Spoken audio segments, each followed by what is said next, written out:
The Wars of the Jews, Book 5, Introduction by Jonathan Domingo. Book V of the Wars of the Jews by Flavius. Josephus brings the reader to the very edge of Jerusalem's final catastrophe. What has been building through earlier books, rebellion, division, Roman advance, now converges in a single, overwhelming reality, the siege of Jerusalem. This book is one of the most detailed and dramatic portions of the entire work, combining military description, architectural insight, and profound tragedy. The narrative opens with the arrival of Titus, who takes command of the Roman forces following the rise of his father, Vespasian. Titus brings with him not only immense military strength, but also a clear determination to bring the rebellion to an end. The Roman legions surround Jerusalem, forming a tightening ring that signals the beginning of the city's final ordeal. Before fully describing the siege, Josephus pauses to give a detailed account of Jerusalem itself, its geography, fortifications, and most importantly, the temple.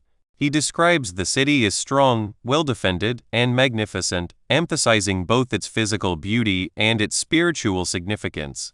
The temple, in particular, is portrayed with reverence, standing as the center of Jewish worship and identity. This description serves a powerful purpose. It highlights what is about to be lost. The grandeur of the city makes its impending destruction all the more tragic. Inside Jerusalem, however, the situation is already dire. The internal divisions described in Book Roman 4 continue, now intensified under the pressure of the siege. Rival factions led by figures such as John of Gischala and Simon Bar Giora compete for control of the city. Instead of uniting against the Roman threat, they turn against one another, destroying resources, weakening defenses, and terrorizing the population. Josephus portrays this internal conflict as a key factor in the city's downfall, suggesting that Jerusalem was already collapsing before the Romans breached its walls. As the siege begins in earnest, Josephus provides a vivid account of Roman military tactics. Titus orders the construction of siege works, including embankments and battering rams, demonstrating the discipline and engineering skill of the Roman army. The legions advance methodically, overcoming each layer of Jerusalem's defenses. Despite fierce resistance from the defenders, the Roman forces steadily gain ground. One of the most harrowing aspects of Book V is its depiction of the suffering within the city. As the siege tightens, food becomes scarce, and famine begins to spread. Josephus describes the growing desperation of the inhabitants, families torn apart, people driven to extreme measures, and a general sense of despair that permeates the city. The once great Jerusalem is now a place of hunger, fear, and chaos. Throughout the book, Josephus also highlights moments where Titus appears to seek a resolution short of total destruction. He portrays the Roman general as, at times, willing to spare the city if the rebels would surrender.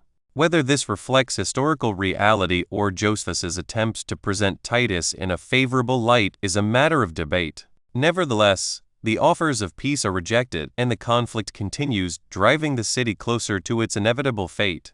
The contrast between the order of the Roman army and the disorder within Jerusalem remains a central theme. The Romans act with unity, discipline, and strategic clarity, while the defenders are divided, reactive, and often self-destructive. This imbalance underscores Josephus's broader argument that internal weakness, as much as external force, leads to downfall. Book V serves as the immediate prelude to the destruction that will be fully realized in the next book. It captures the tension of a city under siege, the slow tightening of the noose, the erosion of hope, and the mounting sense that the end is near. The reader is drawn into the unfolding drama, witnessing both the resilience of the defenders and the overwhelming power of the Roman war machine. For modern readers, this book offers more than a historical account of a siege. It is a study in the consequences of division, the realities of war, and the fragility of even the most fortified institutions. The detailed descriptions of Jerusalem remind us of what is at stake, while the suffering within the city reveals the human cost of prolonged conflict. In its intensity and depth, Book V stands as one of the most compelling sections of the Wars of the Jews. It sets the stage for the final act, the destruction of the temple and the fall of Jerusalem, while inviting reflection on how such a tragedy could unfold. It is the moment before the collapse where everything hangs in the balance, yet the outcome seems all but certain. The Wars of the Jews, or the history of the destruction of Jerusalem, Book V, containing the interval of near 6 months, from the coming of Titus to besiege Jerusalem to the great extremity to which the Jews were reduced. Chapter 1. Concerning the seditions at Jerusalem and what terrible miseries afflicted the city by their means. 1. When therefore Titus had marched over that desert which lies between Egypt and Syria, in the manner forementioned, he came to Caesarea, having resolved to set his forces in order at that place before he began the war. Nay, indeed, while he was assisting his father at Alexandria in settling that government which had been newly conferred upon them by God, it so happened that the sedition at Jerusalem was revived, and parted into 3 factions, and that one faction fought against the other, which partition in such evil cases may be said to be a good thing, and the effect of divine justice. Now as to the attack the zealots made upon the people, and which I esteem the beginning of the city's destruction, it hath been already explained after an accurate manner, as also whence it arose, and to how great a mischief it was increased. But for the present sedition, one should not mistake if he called it a sedition begotten by another sedition, and to be like a wild beast grown mad, which, for want of food from abroad, fell now upon eating its own flesh. 2. For Eleazar, the son of Simon, who made the first separation of the zealots from the people, and made them retire into the temple, appeared very angry at John's insolent attempts, which he made every day upon the people.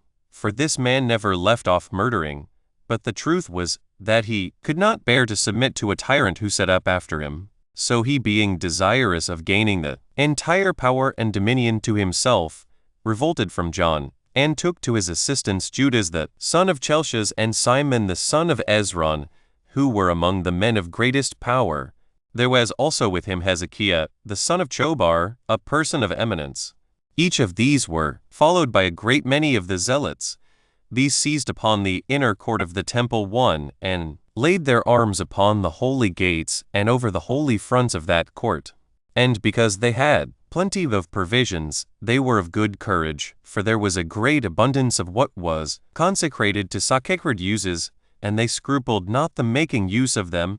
Yet were they afraid, on account of their small number, and when they had laid up their arms there, they did not stir from the place they were in. Now as to John, what advantage he had above Eleazar in the multitude of his followers, the like disadvantage he had in the situation he was in, since he had his enemies over his head, and as he could not make any assault upon them without some terror, so was his anger too great to let them be at rest.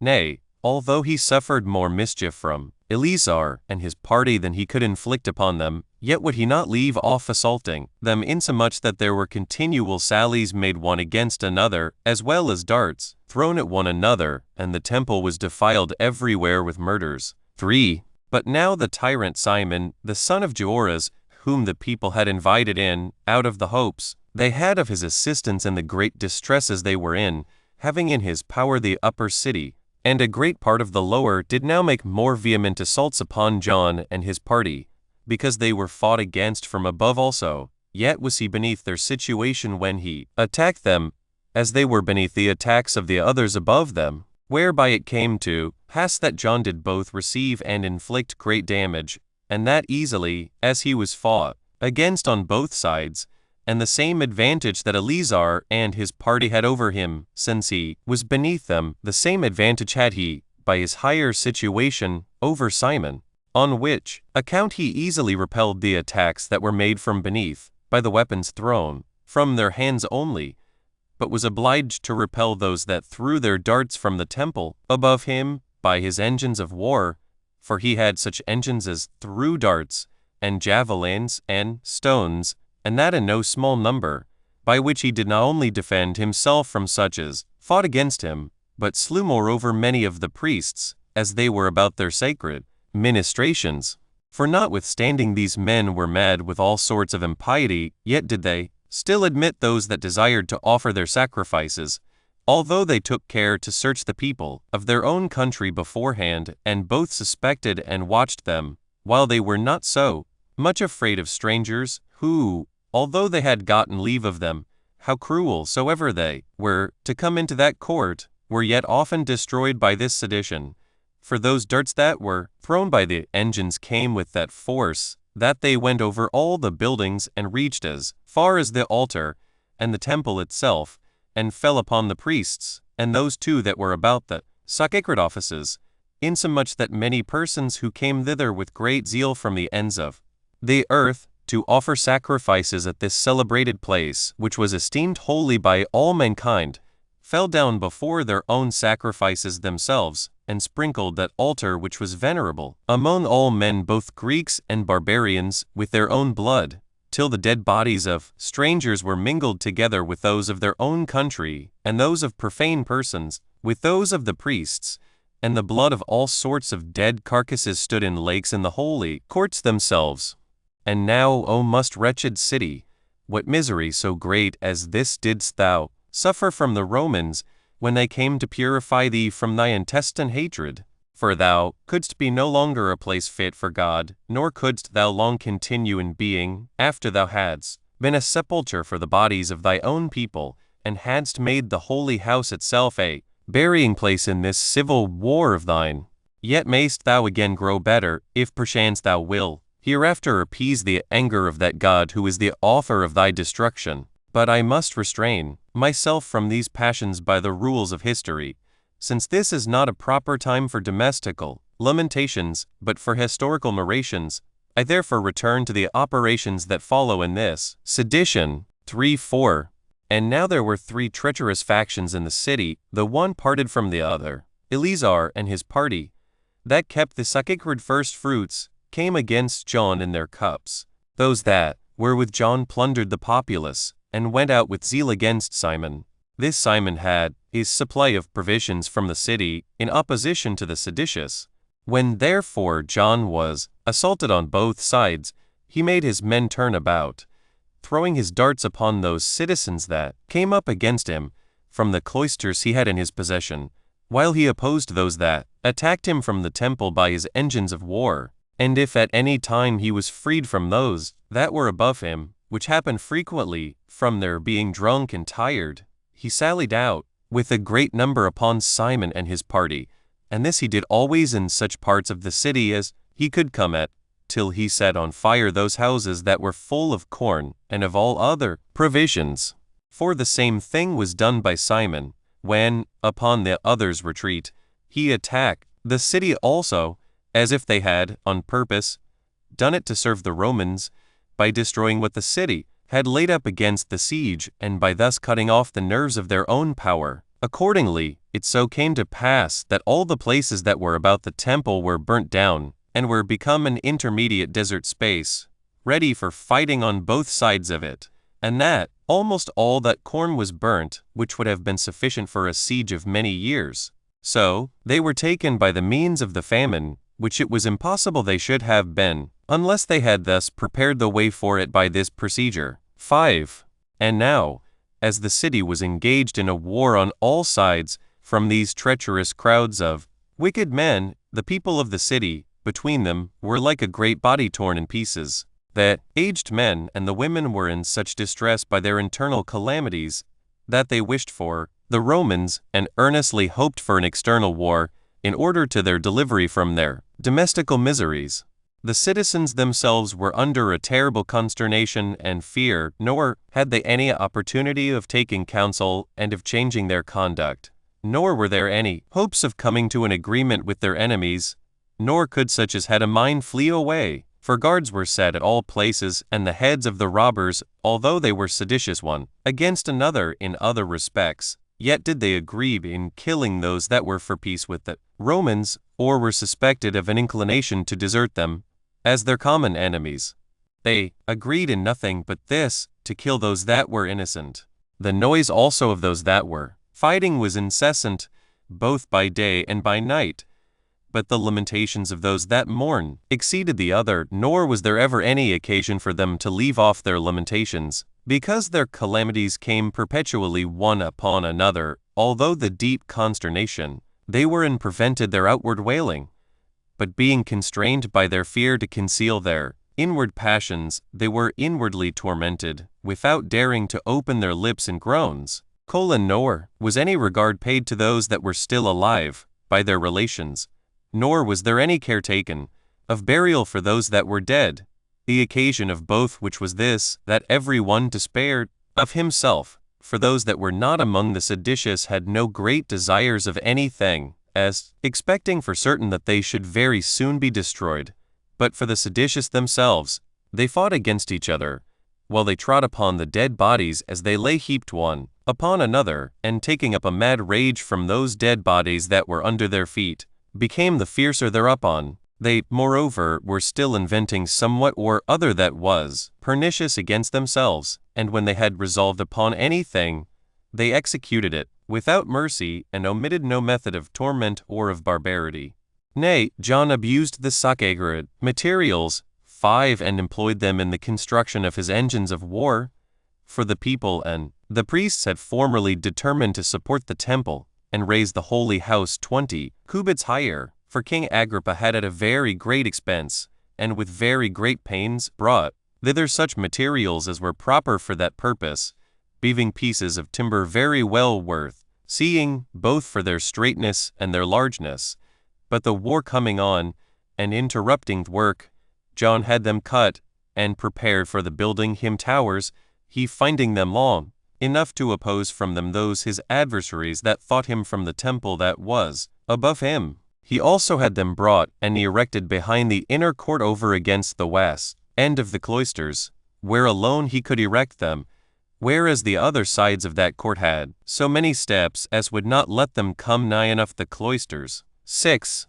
Thus did John hope to be too hard for his enemies by these engines constructed by his impiety, but God himself demonstrated that his pains would prove of no use to him, by bringing the Romans upon him, before he had reared any of his towers. For Titus, when he had gotten together part of his forces about him, and had ordered the rest to meet him at Jerusalem, marched out of Caesarea. He had with him those 3 legions that had accompanied his father, when he laid Judea waste, together with that 12th legion which had been formerly beaten with Cestus, which legion, as it was otherwise remarkable for its valor, so did it march on now with greater alacrity to avenge themselves on the Jews, as remembering what they had formerly suffered from them. Of these legions he ordered the 5th to meet him, by going through Emmaus, and the 10th to go up by Jericho. He also moved himself, together with the rest, besides whom marched those auxiliaries that came from the kings, being now more in number than before, together with a considerable number that came to his assistance from Syria. Those also that had been selected out of these 4 legions and sent with Mucianus to Italy had their places filled up out of these soldiers that came out of Egypt with Titus, who were 2,000 men chosen out of the armies at Alexandria. There followed him also 3,000 drawn from those that guarded the river Euphrates, as also there came Tiberius Alexander, who was a friend of his, most valuable, both for his goodwill to him and for his prudence. He had formerly been governor of Alexandria, but was now thought worthy to be general of the army under Titus. The reason of this was that he had been the first who encouraged Vespasian very lately to accept this his new dominion, and joined himself to him with great fidelity, when things were uncertain, and fortune had not yet declared for him. He also followed Titus as a counselor, very useful to him in this war, both by his age and skill in such affairs. Chapter 2. How Titus marched to Jerusalem, and how he was in danger as he was taking a view of the city of the place also where he pitched his camp. 1. Now, as Titus was upon his march into the enemy's country, the auxiliaries that were sent by the kings marched first, having all the other auxiliaries with them, after whom followed those that were to prepare the roads and measure out the camp. Then came the commander's baggage, and after that the other soldiers, who were completely armed to support them. Then came Titus himself, having with him another select body, and then came the pikemen, after whom came the horse belonging to that legion. All these came before the engines, and after these engines came the tribunes and the leaders of the cohorts with their select bodies. After these came the ensigns, with the eagle, and before those ensigns came the trumpeters belonging to them. Next these came the main body of the army in their ranks, every rank being 6 deep. The servants, belonging to every legion, came after these, and before these last their baggage. The mercenaries came last, and those that guarded them brought up the rear. Now Titus, according to the Roman usage, went in the front of the army after a decent manner, and marched through Samaria to Gophna, a city that had been formerly taken by his father, and was then garrisoned by Roman soldiers. And when he had lodged there one night, he marched on in the morning. And when he had gone as far as a day's march, he pitched his camp at that valley which the Jews, in their own tongue, call the Valley of Thorns, near a certain village called Gabaotzaph, which signifies the hill of Saul, being distant from Jerusalem about 30 furlongs. 6 There it was that he chose out 600 select horsemen, and went to take a view of the city, to observe what strength it was of, and how courageous the Jews were, whether, when they saw him, and before they came to a direct battle, they would be affrighted and submit. For he had been informed what was really true, that the people who were fallen under the power of the seditious and the robbers were greatly desirous of peace, but being too weak to rise up against the rest, they lay still. 2. Now, so long as he rode along the straight road which led to the wall of the city, nobody appeared out of the gates. But when he went out of that road, and declined towards the tower, Cephanus, and led the band of horsemen obliquely, an immense number of the Jews leaped out, suddenly at the towers called the Women's Towers, through that gate which was over against the monuments of Queen Helena, and intercepted his horse, and standing directly opposite to those that still ran along the road, hindered them from joining those that had declined out of it. They intercepted Titus also with a few other. Now it was here impossible for him to go forward, because all the places had trenches dug in them from the wall, to preserve the gardens round about, and were full of gardens obliquely situated, and of many hedges, and to return back to his own men, he saw it was also impossible, by reason of the multitude of the enemies that lay between them, many of whom did not so much as know that the king was in any danger, but supposed him still among them. So he perceived that his preservation must be wholly owing to his own courage, and turned his horse about, and cried out aloud to those that were about him to follow him, and ran with violence into the midst of his enemies, in order to force his way through them to his own men. And hence we may principally learn that both the success of wars and the dangers that King Seven are in are under the providence of God. For while such a number of darts were thrown at Titus, when he had neither his headpiece on, nor his breastplate, for, as I told you, he went out not to fight, but to view the city, none of them touched his body, but went aside without hurting him, as if all of them missed him on purpose, and only made a noise as they passed by him. So he diverted those perpetually with his sword that came on his side, and overturned many of those that directly met him, and made his horse ride over those that were overthrown. The enemy indeed made a shout at the boldness of Caesar, and exhorted one another to rush upon him. Yet did these against whom he marched fly away, and go off from him in great numbers, while those that were in the same danger with him kept up close to him, though they were wounded both on their backs and on their sides. For they had, each of them, but this one hope of escaping, if they could assist Titus in opening himself a way, that he might not be encompassed round by his enemies before he got away from them. Now, there were 2 of those that were with him, but at some distance, the one of which the enemy compassed round, and slew him with their darts, and his horse also, but the other they slew as he leaped down from his horse, and carried off his horse with them. But Titus escaped with the rest, and came safe to the camp. So this excess of the Jews' first attack raised their minds, and gave them an ill-grounded hope, and this short inclination of fortune, on their side, made them very courageous for the future. 3.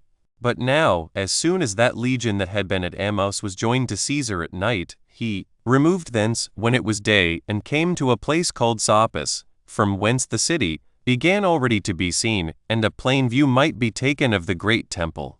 Accordingly, this place, on the north quarter of the city, and joining thereto, was a plain, and very properly named Scopus, the prospect, and was no more than 7 furlongs distant from it. And here it was that Titus ordered a camp to be fortified for 2 legions that were to be together, but ordered another camp to be fortified at 3 furlongs farther distance behind them for the 5th legion, for he thought that, by marching in the night, they might be tired, and might deserve to be covered from the enemy, and with less fear might fortify themselves. And as these were now beginning to build, the 10th legion, who came through Jericho, was already come to the place where a certain party of armed men had formerly lain, to guard that pass into the city, and had been taken before by Vespasian. These legions had orders to encamp at the distance of 6 furlongs from Jerusalem, at the mount called the Mount of Olives 8, which lies over against the city on the east side, and is parted from it by a deep valley interposed between them, which is named Cedron. 4. Now when hitherto the several parties in the city had been dashing one against another perpetually, this foreign war now suddenly come upon them after a violent manner, put the first stop to their contentions one against another. And as the seditious now saw with astonishment the Romans pitching 3 several camps, they began to think of an awkward sort of concord, and said one to another, What do we hear, and what do we mean, when we suffer 3 fortified walls to be built to coop us in, that we shall not be able to breathe freely, while the enemy is securely building a kind of city in opposition to us, and while we sit still within our own walls, and become spectators only of what they are doing, with our hands idle, and our armor laid by, as if they were about somewhat that was for our good and advantage. We are, it seems, so did they cry out, only courageous against ourselves, while the Romans are likely to gain the city, without bloodshed by our sedition. Thus did they encourage one another when they were gotten together, and took their armor immediately, and ran out upon the 10th legion, and fell upon the Romans with great eagerness, and with a prodigious shout, as they were fortifying their camp. These Romans were caught in different parties, and this in order to perform their several works, and on that account had in great measure laid aside their arms, for they thought the Jews would not have ventured to make a sally upon them, and had they been disposed so to do, they supposed their sedition would have distracted them. So they were put into disorder, unexpectedly, when some of them left their works they were about, and immediately marched off, while many ran to their arms, but were smitten and slain before they could turn back upon the enemy.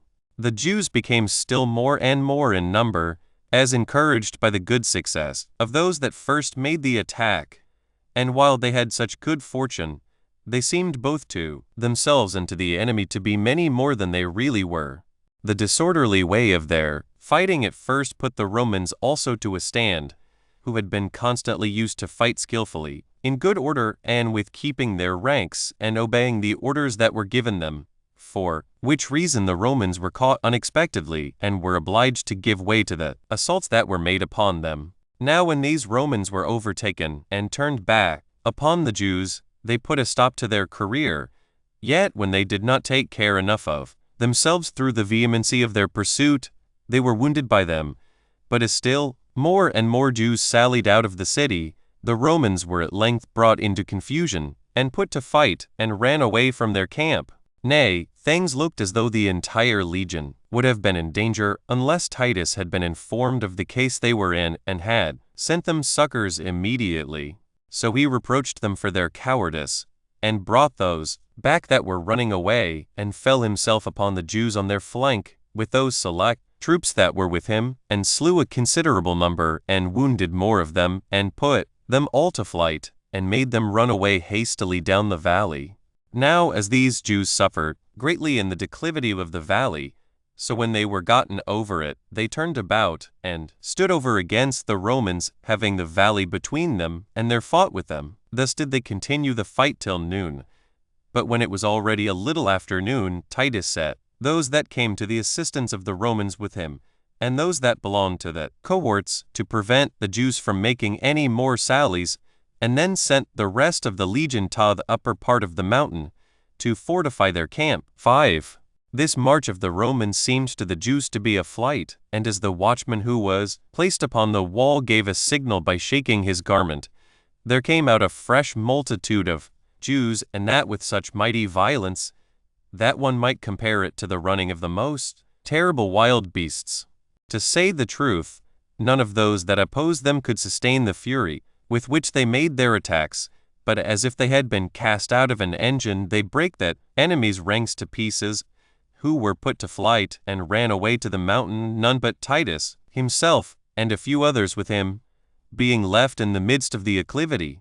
Now these others, who were his friends, despised the danger they were in, and were ashamed to leave their general, earnestly exhorting him to give way to these Jews that are fond of dying, and not to run into such dangers before those that ought to stay before him, to consider what his fortune was, and not, by supplying the place of a common soldier, to venture to turn back upon the enemy so suddenly, and this because he was general in the war and lord of the habitable earth, on whose preservation the public affairs do all depend. These persuasions Titus seemed not so much as to hear, but opposed those that ran upon him, and smote them on the face. And when he had forced them to go back, he slew them. He also fell upon great numbers as they marched down the hill, and thrust them forward, while those men were so amazed at his courage and his strength, that they could not fly directly to the city, but declined from him on both sides, and pressed after those that fled up the hill. Yet did he still fall upon their flank, and put a stop to their fury. In the meantime, a disorder and a terror fell again upon those that were fortifying their camp at the top of the hill, upon their seeing those beneath them running away, insomuch that the whole legion was dispersed, while they thought that the sallies of the Jews upon them were plainly insupportable, and that Titus was himself put to flight, because they took it for granted that if he had stayed, the rest would never have fled for it. Thus were they encompassed on every side by a kind of panic fear, and some dispersed themselves one way, and some another, till certain of them saw their general in the very midst of an action, and being under great concern for him, they loudly proclaimed the danger he was in to the entire legion, and now shame made them turn back, and they reproached one another that they did worse than run away, by deserting Caesar. So they used their utmost force against the Jews, and declining from the straight declivity, they drove them on heaps into the bottom of the valley. Then did the Jews turn about and fight them, but as they were themselves retiring, and now, because the Romans had the advantage of the ground, and were above the Jews, they drove them all into the valley. Titus also pressed upon those that were near him, and sent the legion again to fortify their camp, while he and those that were with him before opposed the enemy, and kept them from doing further mischief, insomuch that, if I may be allowed neither to add anything out of flattery, nor to diminish anything out of envy, but to speak the plain truth, Caesar did twice deliver that entire legion when it was in jeopardy, and gave them a quiet opportunity of fortifying their camp. Chapter 3. How the sedition was again revived within Jerusalem, and yet the Jews contrived snares for the Romans. How Titus also threatened his soldiers for their ungovernable rashness. 1. As now the war abroad ceased for a while, the sedition within was revived. And on the feast of unleavened bread, which was now come, it being the 14th day of the month Xanthicus, Nisan, when it is believed the Jews were first freed from the Egyptians, Eleazar and his party opened the gates of this inmost court of the temple, and admitted such of the people as were desirous to worship God into it. 9. But John made use of this festival as a cloak for his treacherous designs, and armed the most inconsiderable of his own party, the greater part of whom were not purified, with weapons concealed under their garments, and sent them with great zeal into the temple in order to seize upon it, which armed men, when they were gotten in, threw their garments away, and presently appeared in their armor, upon which there was a very great disorder and disturbance about the holy house, while the people, who had no concern in the sedition, supposed that this assault was made against all without distinction, as the zealots thought it was made against themselves only. So these left off guarding the gates any longer, and leaped down from their battlements before they came to an engagement, and fled away into the subterranean caverns of the temple, while the people that stood trembling at the altar and about the holy house were rolled on heaps together, and trampled upon, and were beaten both with wooden and with iron weapons without mercy. Such also as had differences with others slew many persons that were quiet, out of their own private enmity and hatred, as if they were opposite to the seditious, And all those that had formerly offended any of these plotters were now known, and were now led away to the slaughter. And when they had done abundance of horrid mischief to the guiltless, they granted a truce to the guilty, and let those go off that came cut of the caverns. These followers of John also did now seize upon this inner temple and upon all the warlike engines therein, and then ventured to oppose Simon. And thus that sedition, which had been divided into 3 factions, was now reduced to 2. But Titus, intending to pitch his camp nearer to the city than Scopus, placed as many of his choice horsemen and footmen as he thought sufficient opposite to the Jews to prevent their sallying out upon them, while he gave orders for the whole army to level the distance as far as the wall of the city. So they threw down all the hedges and walls which the inhabitants had made about their gardens and groves of trees, and cut down all the fruit trees that lay between them, and the wall of the city, and filled up all the hollow places and the chasms, and demolished the rocky precipices with iron instruments, and thereby made all the place level from Scopus to Herod's monuments, which adjoined to the pool called the Serpent's Pool. 3. Now at this very time the Jews contrived the following stratagem against the Romans. That bolder sort of the seditious went out at the towers, called the Women's Towers, as if they had been ejected out of the city by those who were for peace, and rambled about as if they were afraid of being assaulted by the Romans, and were in fear of one another, while those that stood upon the wall, and seemed to be of the people's side, cried out aloud for peace, and entreated they might have security for their lives given them, and called for the Romans, promising to open the gates to them. And as they cried out after that manner, they threw stones at their own people as though they would drive them away from the gates. These also pretended that they were excluded by force, and that they petitioned those that were within to let them in, and, rushing upon the Romans perpetually with violence, they then came back, and seemed to be in great disorder. Now the Roman soldiers thought this cunning stratagem of theirs was to be believed real, and thinking they had the one party under their power and could punish them as they pleased, and hoping that the other party would open their gates to them, set to the execution of their designs accordingly. But for Titus himself, he had this surprising conduct of the Jews in suspicion. For whereas he had invited them to come to terms of accommodation by Josephus, but one day before, he could then receive no civil answer from them, so he ordered the soldiers to stay where they were. However, some of them that were set in the front of the works prevented him, and catching up their arms ran to the gates, whereupon those that seemed to have been ejected at the first retired. But as soon as the soldiers were gotten between the towers on each side of the gate, the Jews ran out and encompassed them round, and fell upon them behind, while that multitude which stood upon the wall threw a heap of stones and darts of all kinds at him, insomuch that they slew a considerable number, and wounded many more. For it was not easy for the Romans to escape, by reason those behind them pressed them forward. Besides which, the shame they were under for being mistaken, and the fear they were in of their commanders, engaged them to persevere in their mistake. Wherefore they fought with their spears a great while, and received many blows from the Jews, though indeed they gave them as many blows again, and at last repelled those that had encompassed them about, while the Jews pursued them as they retired, and followed them, and threw darts at them as far as the monuments of Queen Helena. 4. After this these Jews, without keeping any decorum, grew insolent upon their good fortune, and jested upon the Romans for being deluded by the trick they bade put upon them, and making a noise with beating their shields, leaped for gladness, and made joyful exclamations, while these soldiers were received with threatenings by their officers, and with indignation by Caesar himself, who spake to them thus: These Jews, who are only conducted by their madness, do everything with care and circumspection. They contrive stratagems, and lay ambushes, and fortune gives success to their stratagems, because they are obedient, and preserve their goodwill, and fidelity to one another, while the Romans, to whom fortune uses to be ever subservient, by reason of their good order, and ready submission to their commanders, have now had ill success, by their contrary behavior, and by not being able to restrain their hands from action, they have been caught. And that which is the most to their reproach, they have gone on without their commanders in the very presence of Caesar.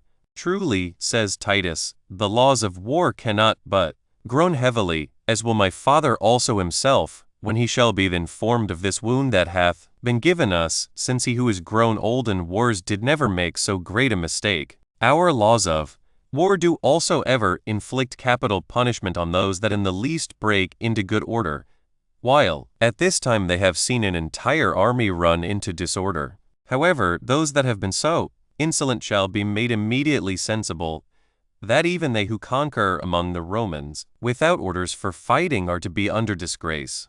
When Titus had enlarged upon this matter before the commanders, it appeared evident that he would execute the law against all those that were concerned.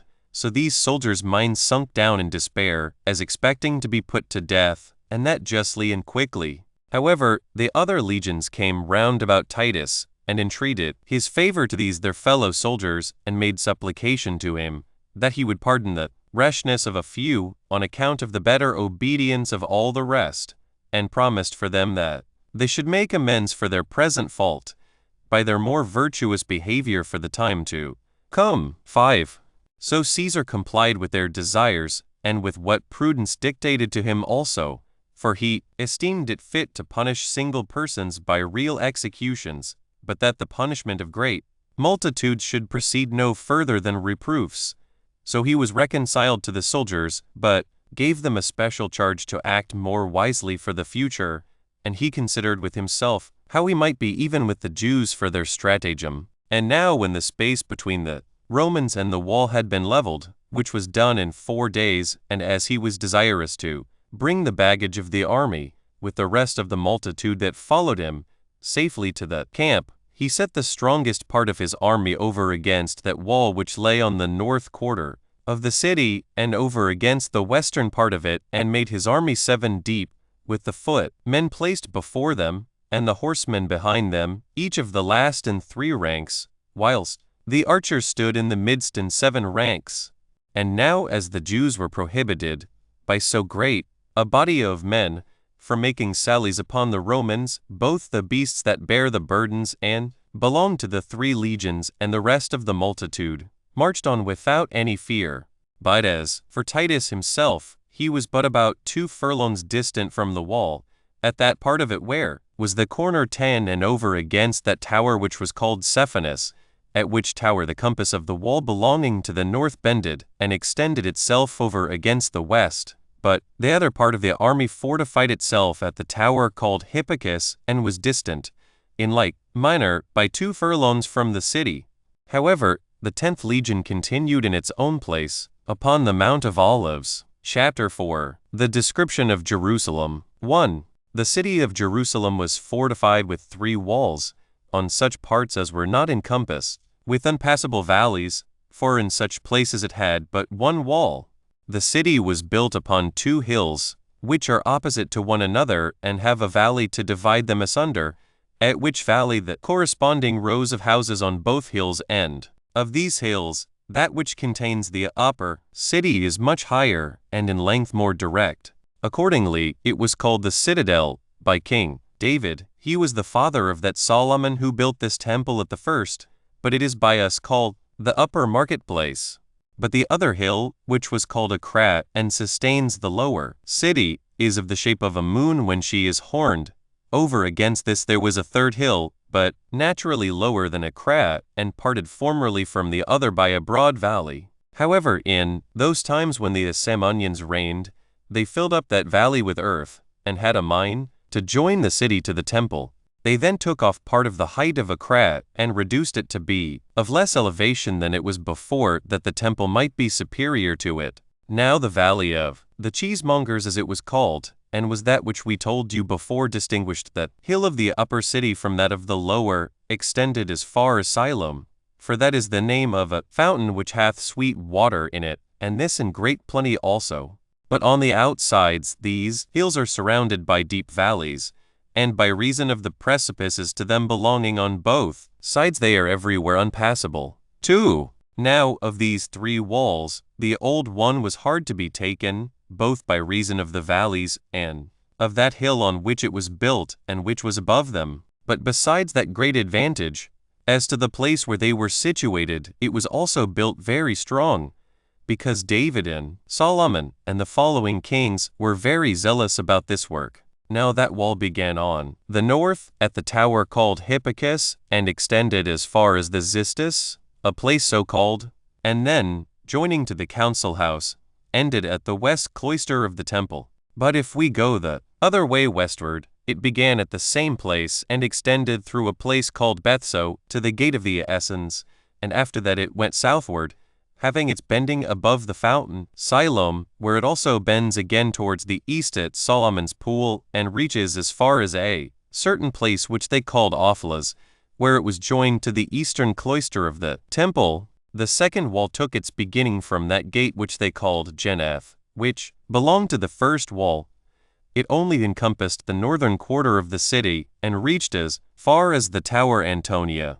The beginning of the third wall was at the tower Hippicus, whence it reached as far as the north quarter of the city, and the tower Cephanus, and then was so far extended till it came over against the monuments of Helena, which Helena was queen of, Adiabene, the daughter of Isates. It then extended further to a great length, and passed by the sepulchral caverns of the kings, and bent again at the tower of the corner, at the monument, which is called the monument of the Fuller, and joined to the old wall at the valley called the Valley of Cedron. It was Agrippa who encompassed the parts added to the old city with this wall, which had been all naked before.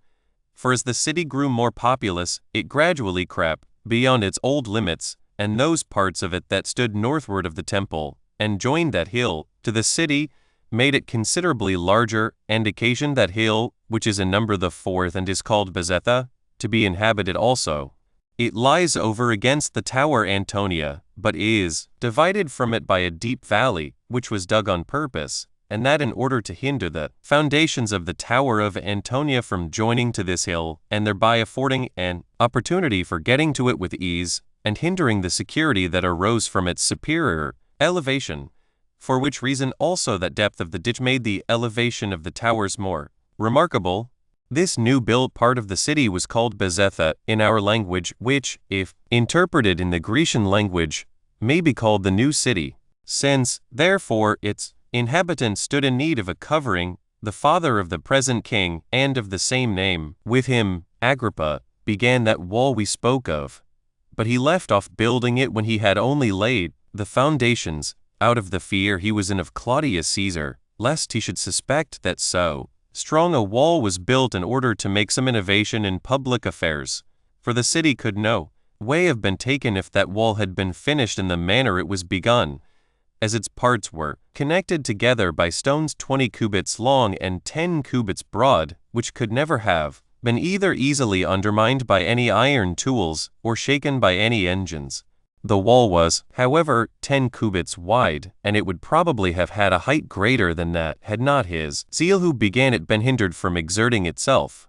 After this, it was erected with great diligence by the Jews as high as 20 cubits, above which it had battlements of 2 cubits, and turrets of 3 cubits altitude, insomuch that the entire altitude extended as far as 25 cubits. 3.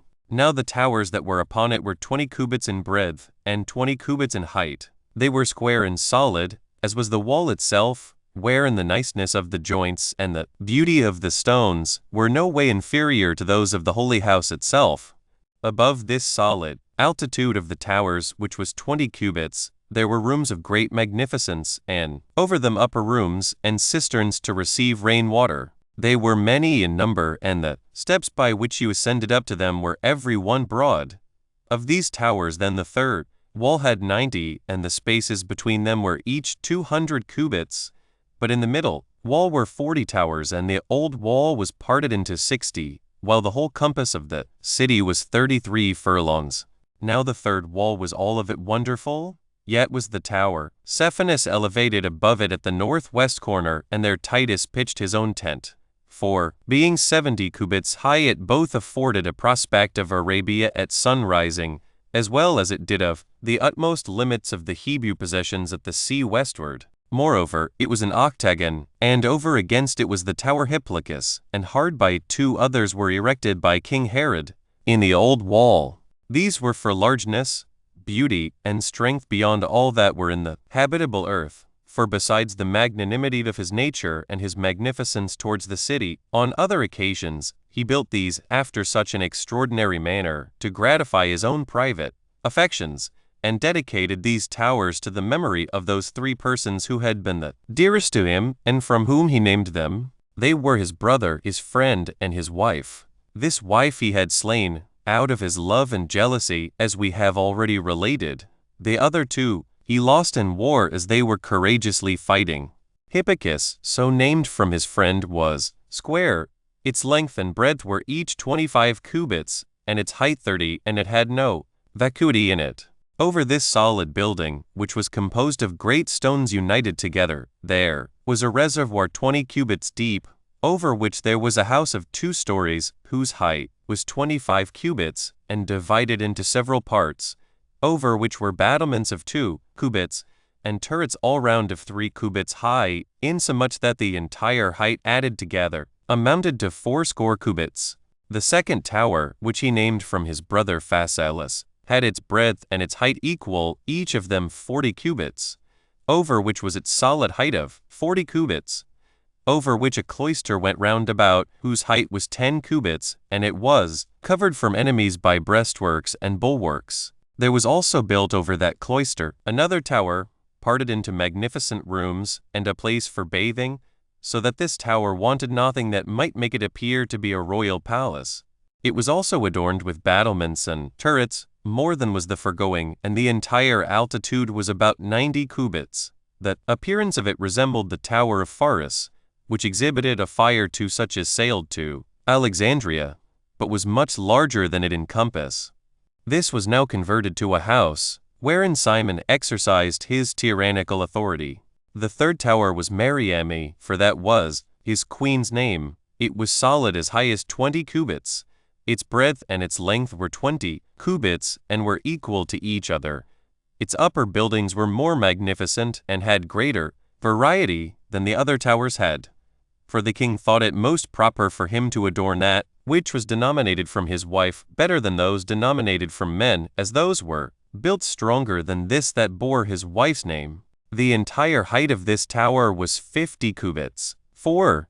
Now as these towers were so very tall, they appeared much taller by the place on which they stood, for that very old wall wherein they were was built on a high hill, and was itself a kind of elevation that was still 30 cubits taller, over which were the towers situated, and thereby were made much higher to appearance. The largeness also of the stones was wonderful, for they were not made of common small stones, nor of such large ones only as men could carry, but they were of white marble, cut out of the rock. Each stone was 20 cubits in length, and 10 in breadth, and 5 in depth. They were so exactly united to one another that each tower looked like one entire rock of stone, so growing naturally, and afterward cut by the hand of the artificers, into their present shape and corners, so little, or not at all, did their joints or connection appear. Low as these towers were themselves on the north side of the wall, the king had a palace, inwardly thereto adjoined, which exceeds all my ability to describe it, for it was so very curious, as to want no cost nor skill in its construction, but was entirely walled about to the height of 30 cubits, and was adorned with towers at equal distances, and with large bedchambers, that would contain beds for 100 guests apiece, in which the variety of the stones is not to be expressed, for a large quantity of those that were rare of that kind was collected together. Their roofs were also wonderful, both for the length of the beams and the splendor of their ornaments. The number of the rooms was also very great, and the variety of the figures that were about them was prodigious. Their furniture was complete, and the greatest part of the vessels that were put in them was of silver and gold.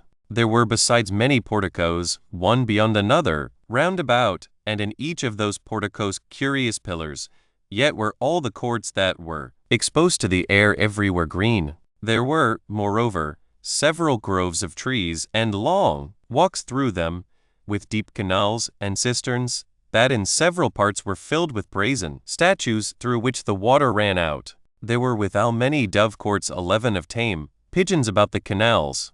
But indeed it is not possible to give a complete description of these palaces, and the very remembrance of them is a torment to one, as putting one in mind what vastly rich buildings that fire which was kindled by the robbers hath consumed.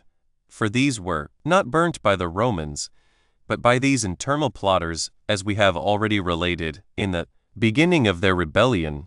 That fire began at the Tower of Antonia, and went on to the palaces, and consumed the upper parts of the 3 towers themselves. Chapter 5. A description of the temple. 1. Now this temple, as I have already said, was built upon a strong hill. At first the plain at the top was hardly sufficient for the holy house and the altar, for the ground about it was very uneven and like a precipice.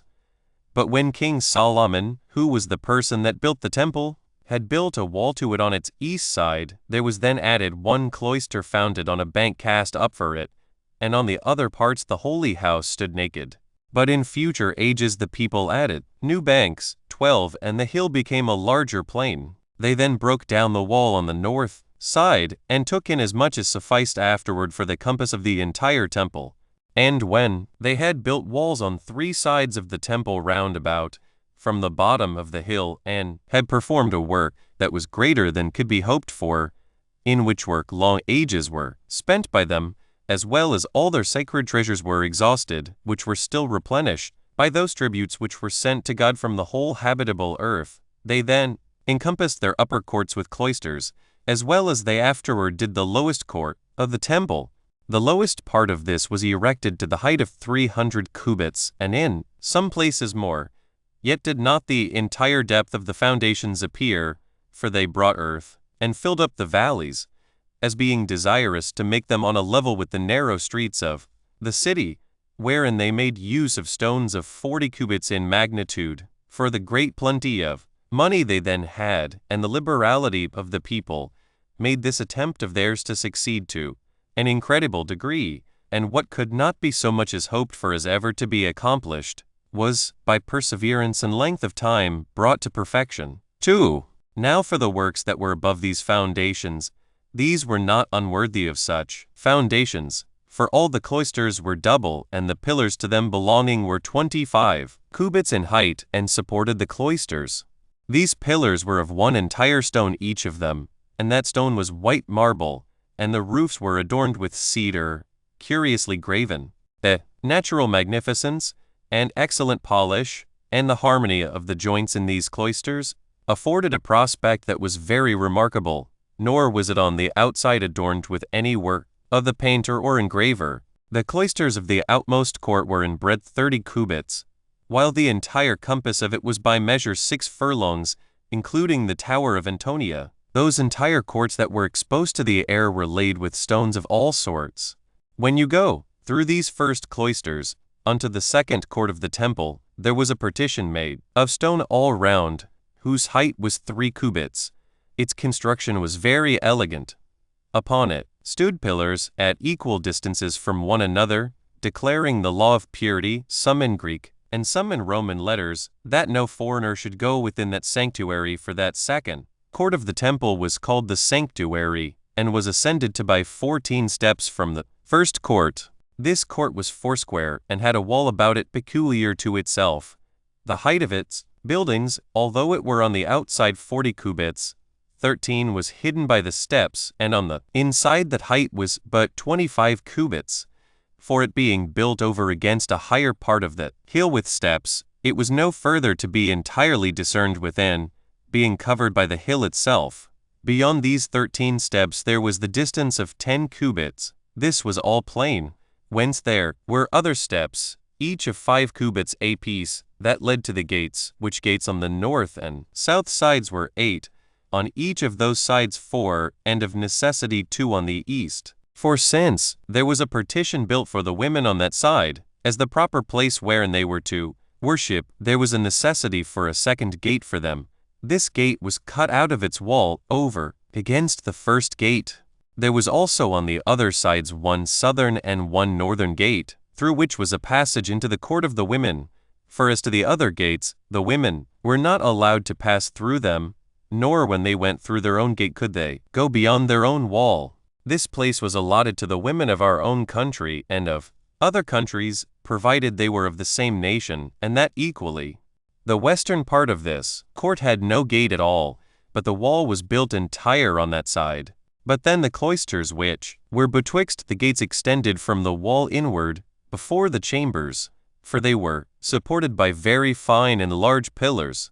These cloisters were single, and excepting their magnitude, were no way inferior to those of the lower court. 3. Now 9 of these gates were on every side covered over with gold and silver, as were the jambs of their doors and their lintels. But there was one gate that was without the inward court of the holy house, which was of Corinthian brass, and greatly excelled those that were only covered over with silver and gold. Each gate had 2 doors, whose height was severally 30 cubits, and their breadth 15. However, they had large spaces within of 30 cubits, and had on each side rooms, and those, both in breadth and in length, built like towers, and their height was above 40 cubits. 2 pillars did also support these rooms, and were in circumference 12 cubits. Now the magnitudes of the other gates were equal one to another, but that over the Corinthian gate, which opened on the east over against the gate of the holy house itself, was much larger, for its height was 50 cubits, and its doors were 40 cubits, and it was adorned after a most costly manner, as having much richer and thicker plates of silver and gold upon them than the other. These 9 gates had that silver and gold poured upon them by Alexander, the father of Tiberius. Now there were 15 steps, which led away from the wall of the court of the women to this greater gate, whereas those that led thither from the other gates were 5 steps shorter. 4. As to the holy house itself, which was placed in the midst of the inmost court, that most sacred part of the temple, it was ascended to by 12 steps, and in front its height and its breadth were equal, and each 100 cubits, though it was behind 40 cubits narrower, for on its front it had what may be styled shoulders on each side, that passed 20 cubits further. Its first gate was 70 cubits high and 25 cubits broad, but this gate had no doors, for it represented the universal visibility of heaven, and that it cannot be excluded from any place. Its front was covered with gold all over, and through it the first part of the house, that was more inward, did all of it appear, which, as it was very large, so did all the parts about the more inward gate appear to shine to those that saw them. But then, as the entire house was divided into 2 parts within, it was only the first part of it that was open to our view.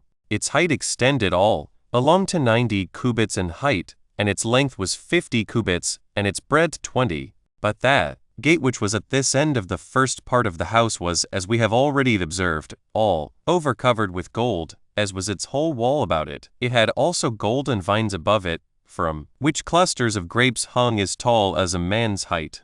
But then this house, as it was divided into 2 parts, the inner part was lower than the appearance of the outer, and had golden doors, of 55 cubits altitude and 16 in breadth. But before these doors there was a veil of equal largeness with the doors. It was a Babylonian curtain, embroidered with blue and fine linen and scarlet and purple, and of a contexture that was truly wonderful. Nor was this mixture of colors without its mystical interpretation, but was a kind of image of the universe. For by the scarlet there seemed to be enigmatically signified fire, by the fine flax the earth, by the blue the air, and by the purple the sea, 2 of them having their colors the foundation of this resemblance. But the fine flax and the purple have their own origin for that foundation, the earth producing the one and the sea the other. This curtain had also embroidered upon it all that was mystical in the heavens, excepting that of the 12 signs, representing living creatures. 5. When any persons entered into the temple, its floor received them. This part of the temple, therefore, was in height 60 cubits, and its length the same, whereas its breadth was but 20 cubits, but still that 60 cubits in length was divided again, and the first part of it was cut off at 40 cubits, and had in it 3 things that were very wonderful and famous among all mankind: the candlestick, the table of showbread, and the altar of incense. Now the 7 lamps signified the 7 planets, for so many there were springing out of the candlestick. Now the 12 loaves that were upon the table signified the circle of the zodiac and the year. But that altar of incense by its 13 kinds of sweet-smelling spices with which the sea replenished it, signified that God is the possessor of all things that are both in the uninhabitable and habitable parts of the earth, and that they are all to be dedicated to his use. But the inmost part of the temple of all was of 20 cubits.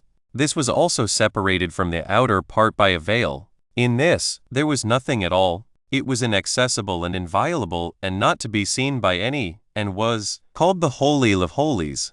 Now, about the sides of the lower part of the temple there were little houses, with passages out of one into another.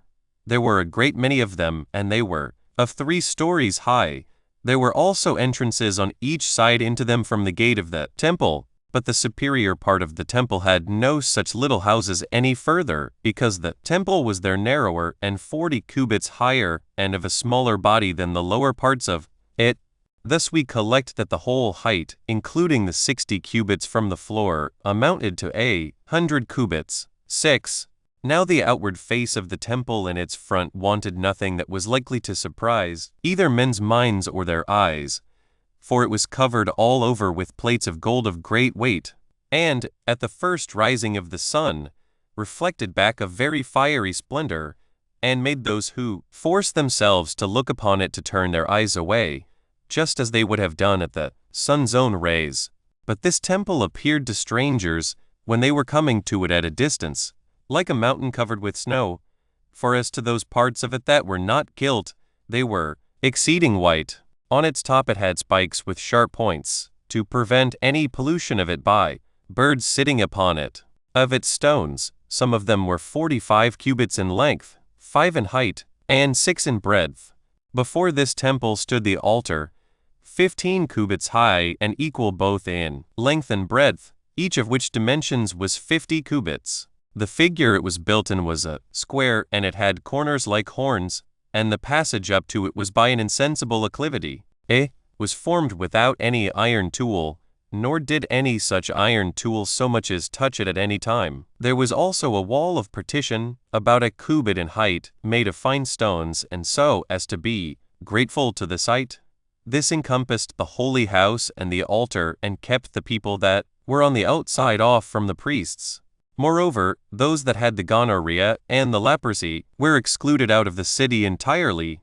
Women also, when their courses were upon them, were shut out of the temple, nor when they were free from that impurity were they allowed to go beyond the limit before mentioned. Men also that were not thoroughly pure were prohibited to come into the inner court of the temple. Nay, the priests themselves that were not pure were prohibited to come into it also. 7. Now all those of the stock of the priests that could not minister by reason of some defect in their bodies came within the partition, together with those that had no such imperfection, and had their share with them by reason of their stock, but still made use of none except their own private garments.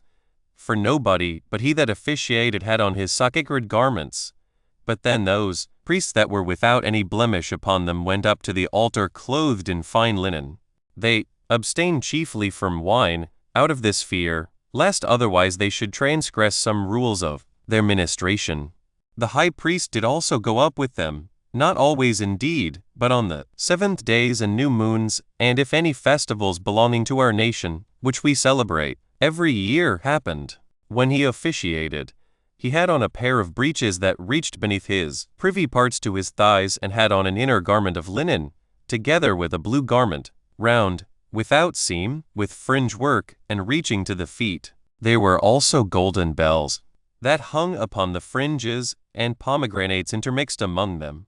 The bells signified thunder, and the pomegranates lightning. But that girdle that tied the garment to the breast was embroidered with 5 rows of various colors of gold, and purple, and scarlet, as also of fine linen and blue, with which colors we told you before the veils of the temple were embroidered. Also, the like embroidery was upon the ephod, but the quantity of gold therein was greater. Its figure was that of a stomacher for the breast. There were upon it 2 golden buttons like small shields, which buttoned the ephod to the garment. In these buttons were enclosed 2 very large and very excellent sardonyxes, having the names of the tribes of that nation engraved upon them. On the other part there hung 12 stones, 3 in a row one way, and 4 in the other. 8. sardius, a topaz and an emerald, a carbuncle, a jasper and a sapphire, an agate, an amethyst, and a ligure, an onyx, a beryl and a chrysolite, upon every one of which was again engraved one of the aforementioned names of the tribes. A mitre also of fine linen encompassed his head, which was tied by a blue ribbon, about which there was another golden crown, in which was engraven the sacred name of God. It consists of 4 vowels. However, the high priest did not wear these garments at other times, but a more plain habit. He only did it when he went into the most sacred part of the temple, which he did but once in a year, on that day when our custom is for all of us to keep a fast to God. And thus much concerning the city and the temple, but for the customs and laws hereto relating, we shall speak more accurately another time, for there remain a great many things thereto relating which have not been here touched upon. 8. Now as to the Tower of Antonia, it was situated at the corner of 2 cloisters of the court of the temple, of that on the west and that on the north. It was erected upon a rock of 50 cubits in height, and was on a great precipice. It was the work of King Herod, wherein he demonstrated his natural magnanimity.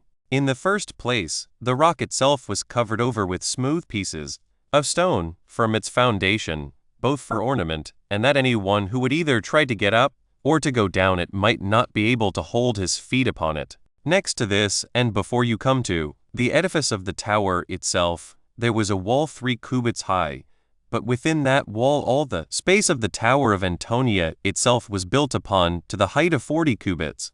The inward parts had the largeness and form of a palace, it being parted into all kinds of rooms and other conveniences, such as courts and places for bathing and broad spaces for camps, insomuch that, by having all conveniences that cities wanted, it might seem to be composed of several cities, but by its magnificence it seemed a palace. And as the entire structure resembled that of a tower, it contained also 4 other distinct towers at its 4 corners, whereof the others were but 50 cubits high, whereas that which lay upon the southeast corner was 70 cubits high, that from thence the whole temple might be viewed. But on the corner where it joined to the 2 cloisters of the temple, it had passages down to them both, through which the guard for there always lay. In this tower a Roman legion went several ways among the cloisters, with their arms, on the Jewish festivals, in order to watch the people, that they might not there attempt to make any innovations. For the temple was a fortress that guarded the city, as was the Tower of Antonia a guard to the temple, and in that tower were the guards of those 314. There was also a peculiar fortress belonging to the upper city, which was Herod's palace.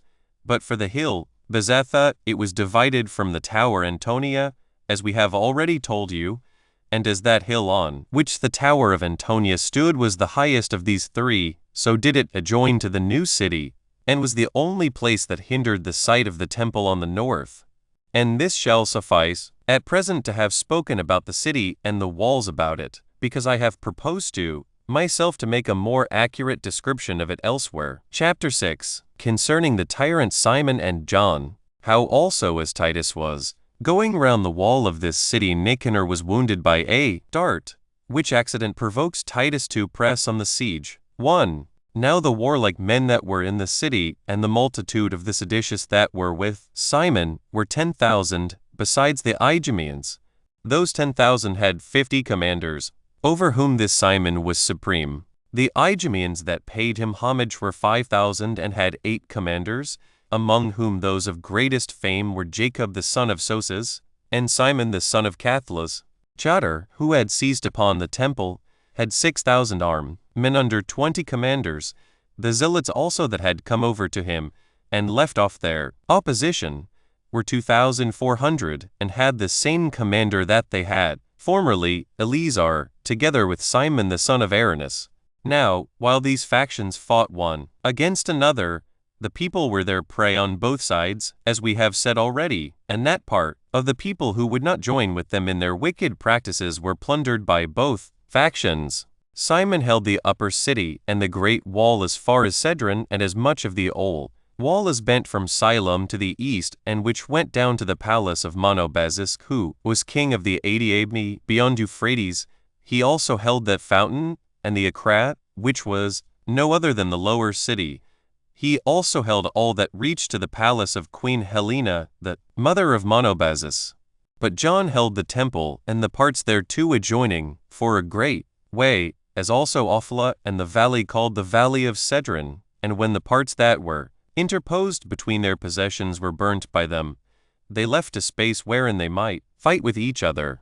For this internal sedition did not cease even when the Romans were encamped near their very wall. But although they had grown wiser at the first onset the Romans made upon them, this lasted but a while, for they returned to their former madness, and separated one from another, and fought it out, and did everything that the besiegers could desire them to do, for they never suffered anything that was worse from the Romans than they made each other suffer, nor was there any misery endured by the city after these men's actions that could be esteemed new, but it was most of all unhappy before it was overthrown, while those that took it did it a greater kindness, for I venture to affirm that the sedition destroyed the city, and the Romans destroyed the sedition, which it was a much harder thing to do than to destroy the walls, so that we may justly ascribe our misfortunes to our own people, and the just vengeance taken on them to the Romans. As to which matter let every one determine by the actions on both sides. 2. Now when affairs within the city were in this posture, Titus went round the city on the outside, with some chosen horsemen, and looked about for a proper place where he might make an impression upon the walls.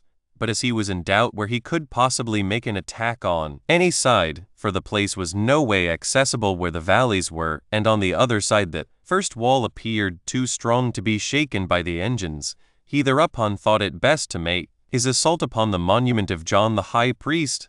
For there it was that the first fortification was lower, and the second was not joined to it, the builders neglecting to build strong where the new city was not much inhabited. Here also was an easy passage to the third wall, through which he thought to take the upper city, and through the tower of Antonia, the temple itself. But at this time, as he was going round about the city, one of his friends, whose name was Nicanor, was wounded with a dart on his left shoulder, as he approached, together with Josephus, too near the wall, and attempted to discourse to those that were upon the wall about terms of peace. For he was a person known by them. On this account it was that Caesar, as soon as he knew their vehemence, that they would not hear even such as approached them to persuade them to what tended to their own preservation, was provoked to press on the siege.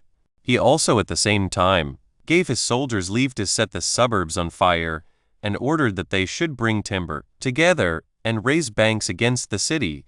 And when he had parted his army into 3 parts, in order to set about those works, he placed those that shot darts, and the archers in the midst of the banks that were then raising, before whom he placed those engines that threw javelins, and darts, and stones, that he might prevent the enemy from sallying out upon their works, and might hinder those that were upon the wall from being able to obstruct them. So the trees were now cut down immediately, and the suburbs left naked. But now while the timber was carrying to raise the banks, and the whole army was earnestly engaged in their works, the Jews were not, however, quiet, and it happened that the people of Jerusalem, who had been hitherto plundered and murdered, were now of good courage, and supposed they should have a breathing time, while the others were very busy in opposing their enemies without the city, and that they should now be avenged on those that had been the authors of their miseries, in case the Romans did but at the victory. 3.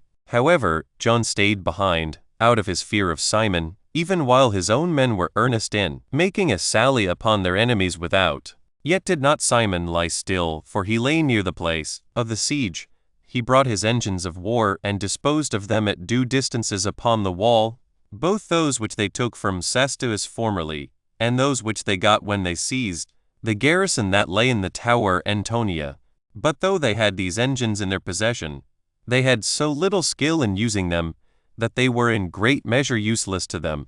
But a few there were who had been taught by deserters how to use them, which they did use, though after an awkward manner.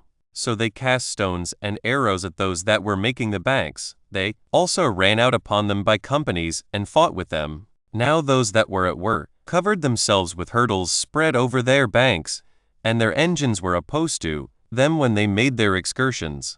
The engines that all the legions had ready prepared for them were admirably contrived, but still more extraordinary ones belonged to the 10th legion. Those that threw darts and those that threw stones were more forcible and larger than the rest, by which they not only repelled the excursions of the Jews, but drove those away that were upon the walls also. Now the stones that were cast were of the weight of a talent, and were carried 2 furlongs and further. The blow they gave was no way to be sustained, not only by those that stood first in the way, but by those that were beyond them for a great space. As for the Jews, they at first watched the coming of the stone, for it was of a white color, and could therefore not only be perceived by the great noise it made, but could be seen also before it came by its brightness. Accordingly the watchmen that sat upon the towers gave them notice when the engine was let go, and the stone came from it, and cried out aloud, in their own country language, the stone cometh 15. So those that were in its way stood off, and threw themselves down upon the ground, by which means, and by their thus guarding themselves, that stone fell down and did them no harm. But the Romans contrived how to prevent that by blacking the stone, who then could aim at them with success, when the stone was not discerned beforehand as it had been till then. And so they destroyed many of them at one blow. Yet did not the Jews, under all this distress, permit the Romans to raise their banks in quiet, but they shrewdly and boldly exerted themselves, and repelled them both by night and by day. 4.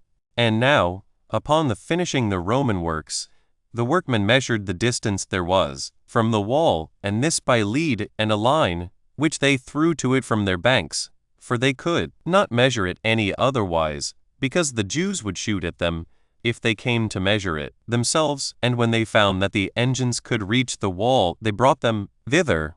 Then did Titus set his engines at proper distances, so much nearer to the wall that Jews might not be able to repel them, and gave orders they should go to work.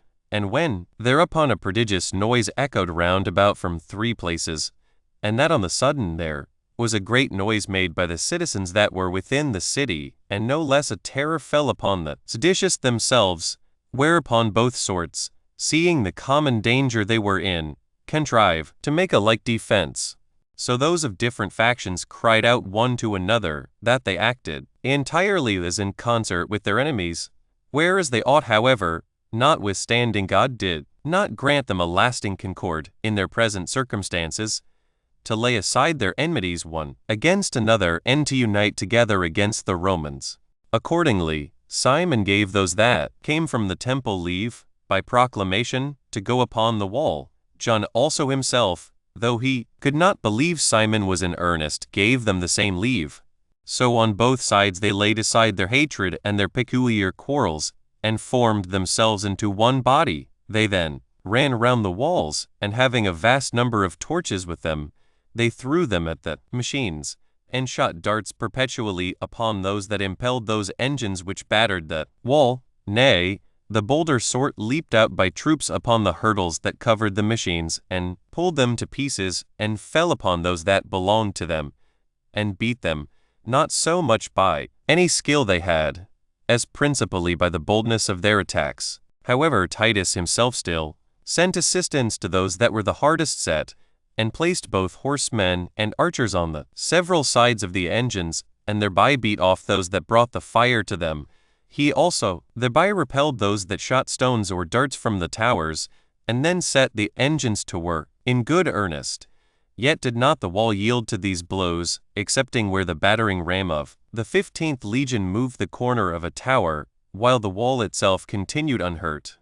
For the wall was not presently in the same danger with the tower which was extant far above it, nor could the fall of that part of the tower easily break down any part of the wall itself together with it. 5.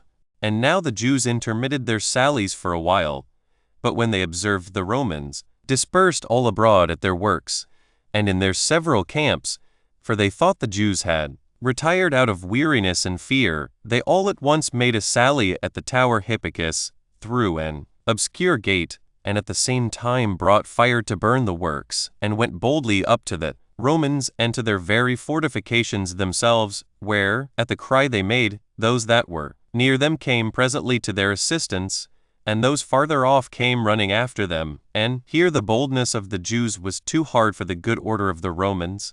And as they beat those whom they first fell upon, so they pressed upon those that were now gotten together. So, this fight about the machines was very hot, while the one side tried hard to set them on fire, and the other side to prevent it.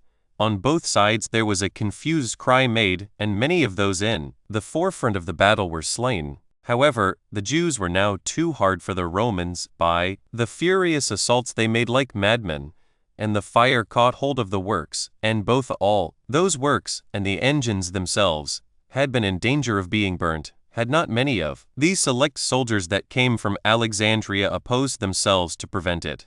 And had they not behaved themselves with greater courage than they themselves supposed they could have done, for they outdid those in this fight that had greater reputation than themselves before. This was the state of things till Caesar took the stoutest of his horsemen and attacked the enemy, while he himself slew 12 of those that were in the forefront of the Jews, which death of these men, when the rest of the multitude saw, they gave way, and he pursued them and drove them all into the city and saved the works from the fire. Now it happened at this fight that a certain Jew was taken alive, who, by Titus's order, was crucified before the wall to see whether the rest of them would be afraid and abate of their obstinacy.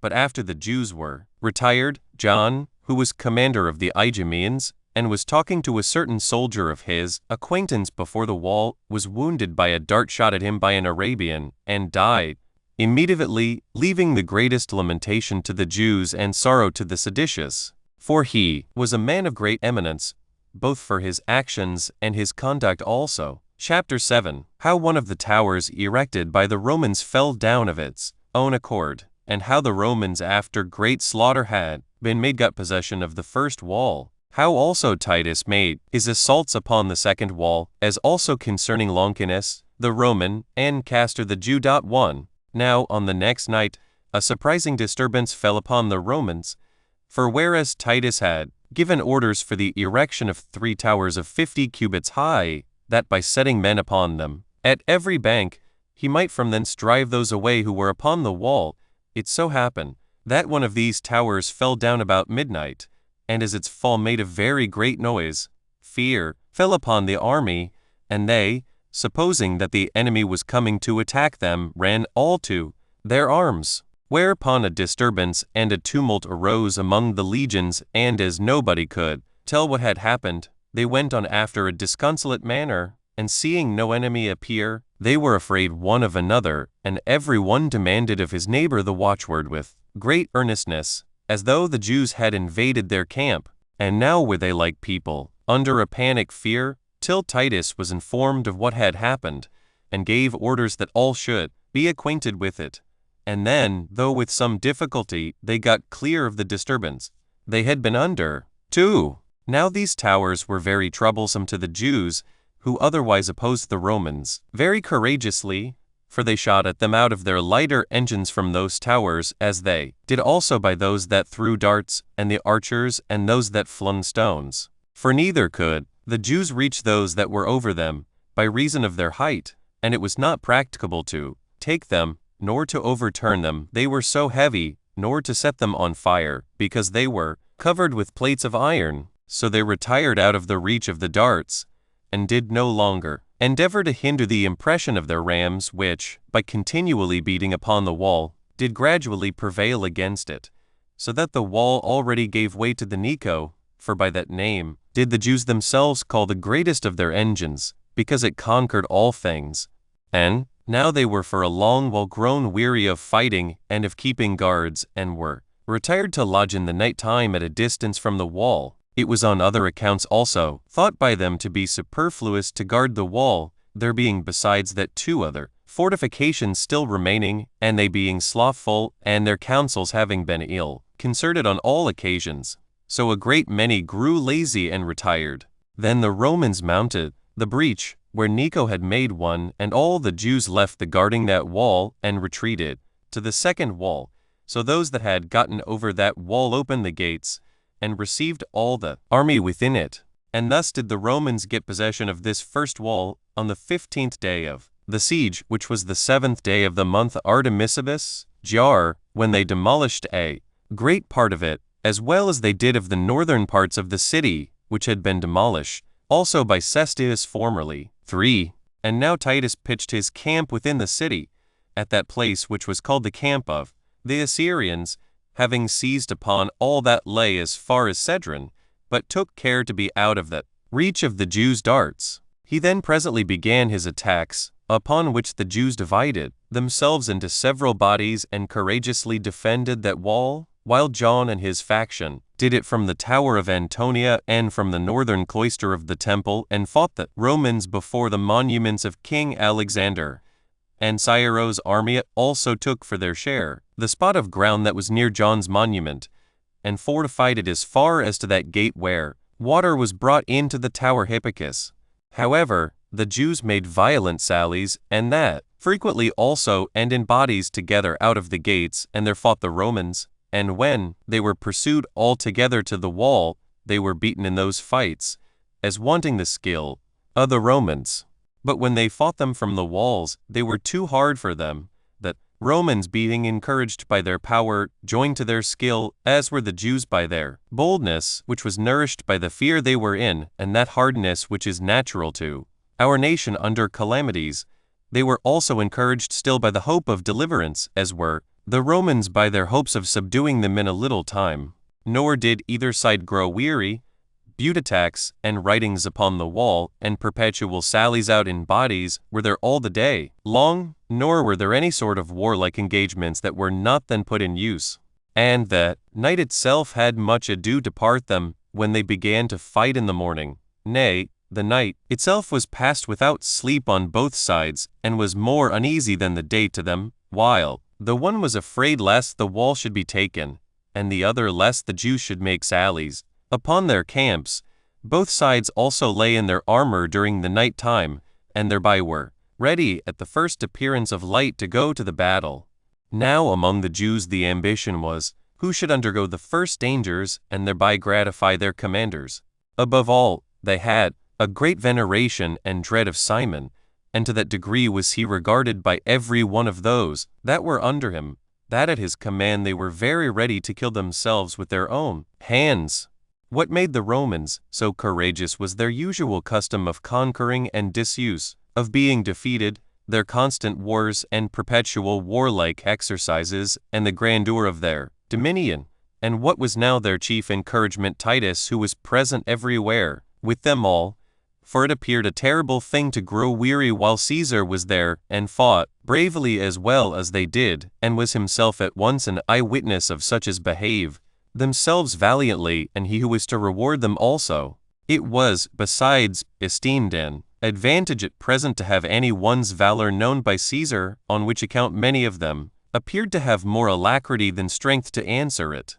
And now, as the Jews were about this time standing in array before the wall, and that in a strong body, and while both parties were throwing their darts at each other, Longinus, one of the equestrian order, leaped out of the army of the Romans, and leaped into the very midst of the army of the Jews, and as they dispersed themselves upon the attack, he slew 2 of their men of the greatest courage. One of them he struck in his mouth as he was coming to meet him. The other was slain by him by that very dart, which he drew out of the body of the other, with which he ran this man through his side as he was running away from him. And when he had done this, he first of all ran out of the midst of his enemies to his own side. So this man signalized himself for his valor, and many there were who were ambitious of gaining the like reputation. And now the Jews were unconcerned at what they suffered themselves from the Romans, and were only solicitous about what mischief they could do them, and death itself seemed a small matter to them, if at the same time they could but kill any one of their enemies. But Titus took care to secure his own soldiers from harm, as well as to have them overcome their enemies. He also said that inconsiderate violence was madness, and that this alone was the true courage that was joined with good conduct. He therefore commanded his men to take care, when they fought their enemies, that they received no harm from them at the same time, and thereby show themselves to be truly valiant men. 4. And now Titus brought one of his engines to the middle tower of the north part of the wall, in which a certain crafty Jew, whose name was Castor, lay in ambush, with 10 others like himself, the rest being fled away by reason of the archers. These men lay still for a while, as in great fear, under their breastplates. But when the tower was shaken, they arose, and Castor did then stretch out his hand as a petitioner, and called for Caesar, and by his voice moved his compassion, and begged of him to have mercy upon them. And Titus, in the innocency of his heart, believing him to be in earnest, and hoping that the Jews did now repent, stopped the working of the battering ram, and forbade them to shoot at the petitioners, and bid Castor say what he had a mind to say to him. He said that he would come down if he would give him his right hand for his security, to which Titus replied, that he was well pleased with such as agreeable conduct, and would be well pleased if all the Jews would be of his mind, and that he was ready to give the like security to the city. Now 5 of the 10 dissembled with him, and pretended to beg for mercy, while the rest cried out aloud that they would never be slaves to the Romans, while it was in their power to die in a state of freedom. Now while these men were quarreling for a long while, the attack was delayed. Castor also sent to Simon, and told him that they might take some time for consultation about what was to be done, because he would elude the power of the Romans for a considerable time. And at the same time that he sent thus to him, he appeared openly to exhort those that were obstinate to accept of Titus's hand for their security. But they seemed very angry at it, and brandished their naked swords upon the breastworks, and struck themselves upon their breast, and fell down as if they had been slain. Hereupon Titus and those with him were amazed at the courage of the men, and as they were not able to see exactly what was done, they admired at their great fortitude, and pitied their calamity. During this interval, a certain person shot a dart at Castor, and wounded him in his nose, whereupon he presently pulled out the dart, and showed it to Titus, and complained that this was unfair treatment. So Caesar reproved him that shot the dart, and sent Josephus, who then stood by him, to give his right hand to Castor. But Josephus said that he would not go to him, because these pretended petitioners meant nothing that was good. He also restrained those friends of his who were zealous to go to him. But still there was one Aeneas, a deserter, who said he would go to him. Castor also called to them that somebody should come and receive the money which he had with him. This made Aeneas that more earnestly to run to him with his bosom open. Then did Castor take up a great stone, and threw it at him, which missed him, because he guarded himself against it. But still it wounded another soldier that was coining to him. When Caesar understood that this was a delusion, he perceived that mercy in war is a pernicious thing, because such cunning tricks have less place under the exercise of greater severity. So he caused the engine to work more strongly than before on account of his anger at the deceit put upon him. But Castor and his companion set the tower on fire when it began to give way, and leaped through the flame into a hidden vault that was under it, which made the Romans further suppose that they were men of great courage, as having cast themselves into the fire. Chapter 8. How the Romans took the second wall twice, and got all ready for taking the third wall. 1. Now Caesar took this wall there on the 5th day after he had taken the first, and when the Jews had fled from him, he entered into it with 1,000 armed men, and those of his choice troops, and this at a place where were the merchants of wool, the braziers, and the market for cloth, and where the narrow streets led obliquely to the wall. Wherefore, if Titus had either demolished a larger part of the wall immediately, or had come in, and, according to the law of war, had laid waste what was left, his victory would not, I suppose, have been mixed with any loss to himself. But now, out of the hope he had that he should make the Jews ashamed of their obstinacy, by not being willing, when he was able, to afflict them more than he needed to do, he did not widen the breach of the wall, in order to make a safer retreat upon occasion, for he did not think they would lay snares for him that did them such a kindness. When therefore he came in, he did not permit his soldiers to kill any of those they caught, nor to set fire to their houses, neither, nay, he gave leave to the seditious, if they had a mind, to fight without any harm to the people, and promised to restore the people's effects to them. For he was very desirous to preserve the city for his own sake, and the temple for the sake of the city. As to the people, he had them of a long time ready to comply with his proposals, but as to the fighting men, this humanity of he seemed a mark of his weakness, and they imagined that he made these proposals because he was not able to take the rest of the city. They also threatened death to the people if they should any one of them say a word about a surrender. They moreover cut the throats of such as talk of a peace, and then attacked those Romans that were come within the wall. Some of them they met in the narrow streets, and some they fought against from their houses, while they made a sudden sally out at the upper gates, and assaulted such Romans as were beyond the wall, till those that guarded the wall were so affrighted that they leaped down from their towers and retired to their several camps, upon which a great noise was made by the Romans that were within, because they were encompassed round on every side by their enemies, as also by them that were without, because they were in fear for those that were left in the city.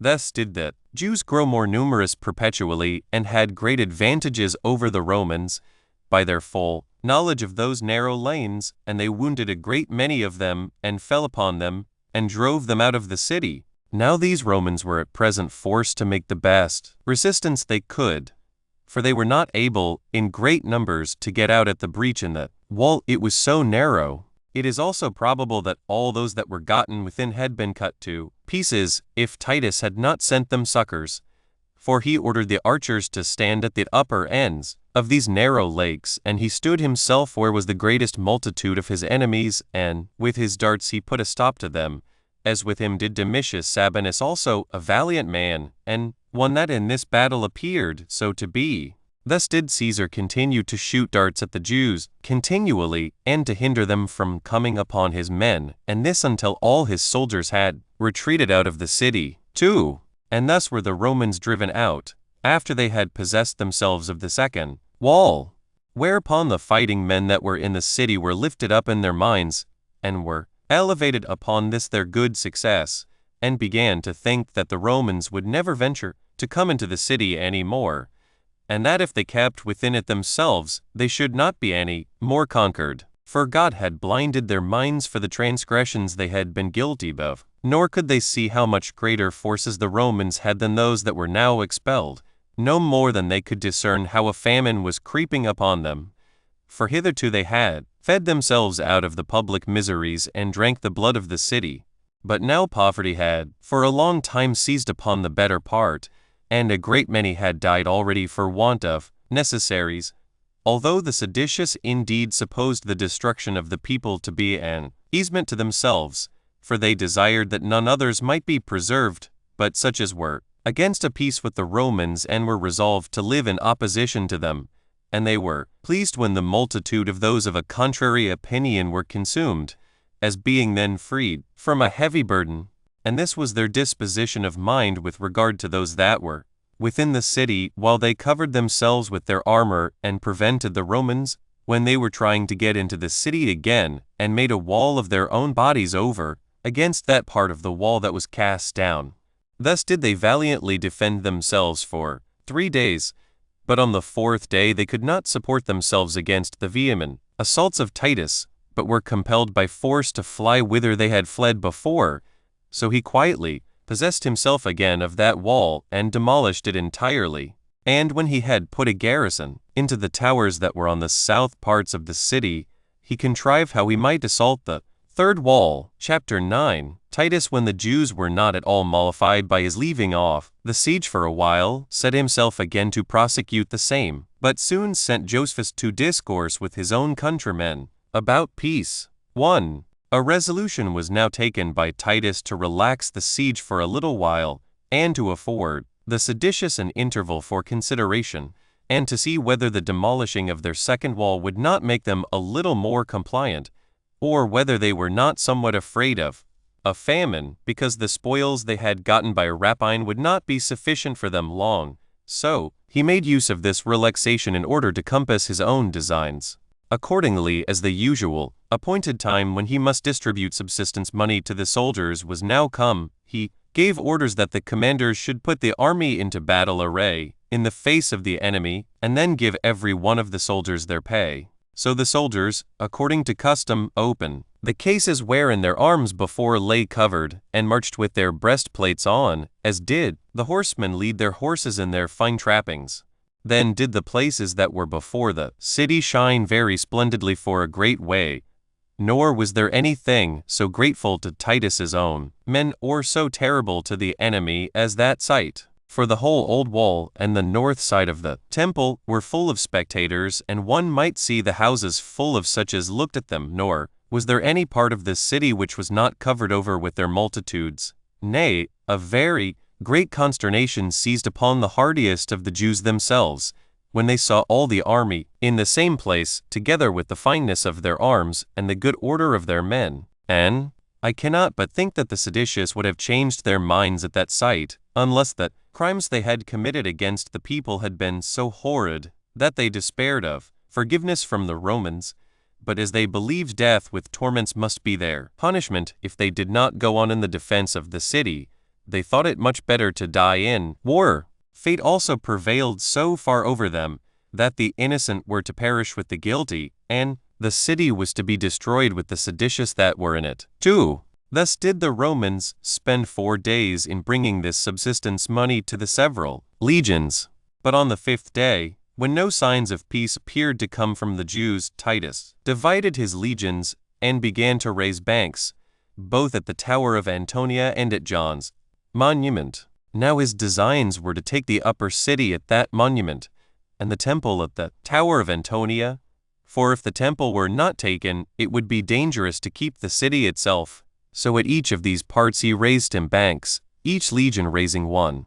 As for those that wrought at John's monument, the Idumeans and those that were in arms with Simon made sallies upon them and put some stop to them, while John's party and the multitude of zealots with them did the like to those that were before the Tower of Antonia. These Jews were now too hard for the Romans, not only in direct fighting, because they stood upon the higher ground, but because they had now learned to use their own engines. For their continual use of them one day after another did by degrees improve their skill about them. For of one sort of engines for darts they had 340 for stones, by the means of which they made it more tedious for the Romans to raise their banks. But then Titus, knowing that the city would be either saved or destroyed for himself, did not only proceed earnestly in the siege, but did not omit to have the Jews exhorted to repentance. So he mixed good counsel with his works for the siege.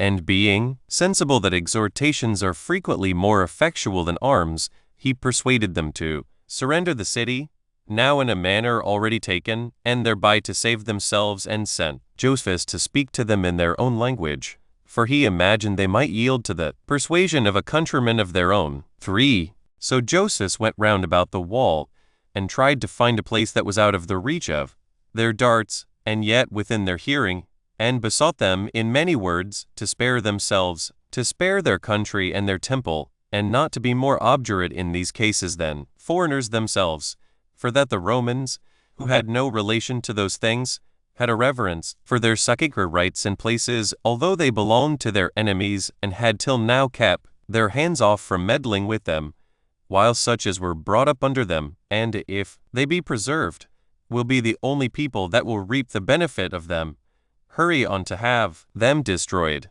That certainly they have seen their strongest walls demolished, and that the wall still remaining was weaker than those that were already taken. That they must know the Roman power was invincible, and that they had been used to serve them.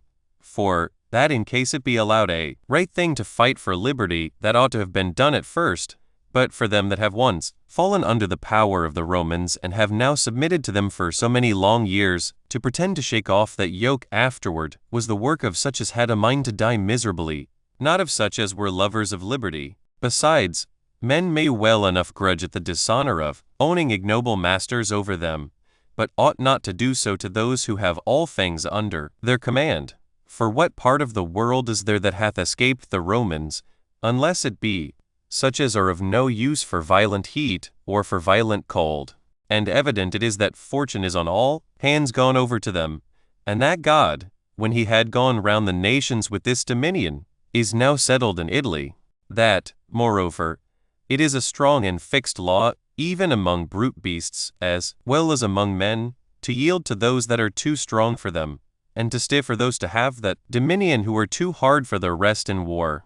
For which reason it was that their forefathers, who were far superior to them, both in their souls and bodies, and other advantages, did yet submit to the Romans, which they would not have suffered, had they not known that God was with them. As for themselves, what can they depend on in this their opposition, when the greatest part of their city is already taken? And when those that are within it are under greater miseries than if they were taken, although their walls be still standing? For that the Romans are not unacquainted with that famine which is in the city, whereby the people are already consumed, and the fighting men will in a little time be so too.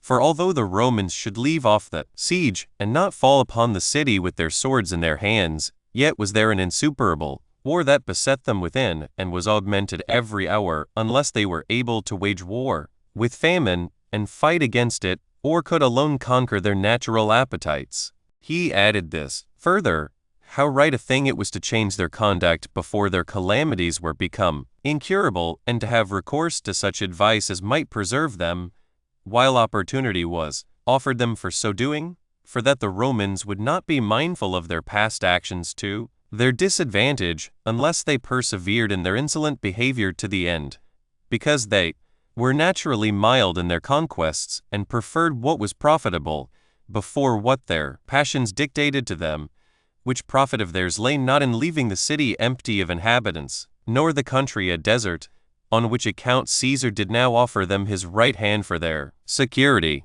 Whereas if he took the city by force, he would not save any of them, and this, especially if they rejected his offers in these their utmost distresses.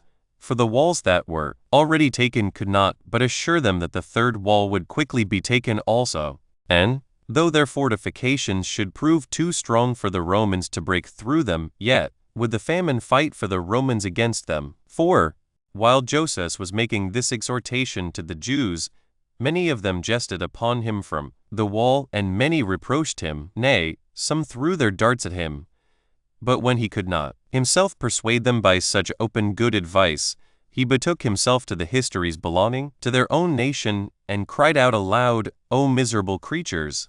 Are you so unmindful of those that used to assist you, that you will fight by your weapons and by your hands against the Romans? When did we ever conquer any other nation by such means?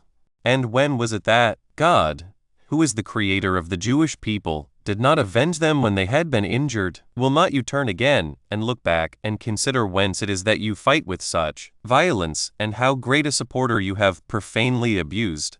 Will not you recall to mind the prodigious things done for your forefathers, and this holy place, and how great enemies of yours were by him subdued under you? I even tremble myself in declaring the works of God before your ears that are unworthy to hear them. However, hearken to me, that you may be informed how you fight not only against the Romans, but against God himself. In old times there was one, Necho, king of Egypt, who was also called Pharaoh. He came with a prodigious army of soldiers and seized Queen Sarah, the mother of our nation. What did Abraham our progenitor then do? Did he defend himself from this injurious person by war, although he had 318 captains under him, and an immense army under each of them? Indeed, he deemed them to be no number at all without God's assistance, and only spread out his hands towards this holy place, 16, which you have now polluted, and reckoned upon him as upon his invincible supporter, instead of his own army. Was not our queen sent back, without any defilement, to her husband, the very next evening, while the king of Egypt fled away, adoring this place which you have defiled by shedding thereon the blood of your own countrymen? And he also trembled at those visions which he saw in the night season, and bestowed both silver and gold on the Hebrews as on a people beloved by God. Shall I say nothing, or shall I mention the removal of our fathers into Egypt, who, 17, when they were used tyrannically, and were fallen under the power of foreign kings for 400 years together, and might have defended themselves by war and by fighting, did yet do nothing but commit themselves to God? Who is there that does not know that Egypt was overrun with all sorts of wild beasts, and consumed by all sorts of distempers? How their land did not bring forth its fruit? How the Nile failed of water? how the 10 plagues of Egypt followed one upon another, and how by those means our fathers were sent away under a guard, without any bloodshed, and without running any dangers, because God conducted them as his peculiar servants? Moreover, did not Palestine groan under the ravage the Assyrians made, when they carried away our sacred ark, as did their idol Dagon, and as also did that entire nation of those that carried it away, how they were smitten with a loathsome distemper in the secret parts of their bodies, when their very bowels came down together with what they had eaten, till those hands that stole it away were obliged to bring it back again, and that with the sound of cymbals and timbrels and other oblations, in order to appease the anger of God for their violation of his holy ark. It was God who then became our general, and accomplished these great things for our fathers, and this because they did not meddle with war and fighting, but committed it to him to judge about their affairs. When Sennacherib, king of Assyria, brought along with him all Asia, and encompassed the city round with his army, did he fall by the hands of men? Were not those hands lifted up to God in prayers, without meddling with their arms, when an angel of God destroyed that prodigious army in one night? When the Assyrian king, as he rose the next day, found 185,000 dead bodies, and when he, with the remainder of his army, fled away from the Hebrews, though they were unarmed and did not pursue them. You are also acquainted with the slavery we were under at Babylon, where the people were captives for 70 years, yet were they not delivered into freedom again before God made Cyrus his gracious instrument in bringing it about. Accordingly they were set free by him, and did again restore the worship of their deliverer at his temple. And to speak in general, we can produce no example wherein our fathers got any success by war, or failed of success when without war they committed themselves to God. When they stayed at home, they conquered, as pleased their judge. But when they went out to fight, they were always disappointed.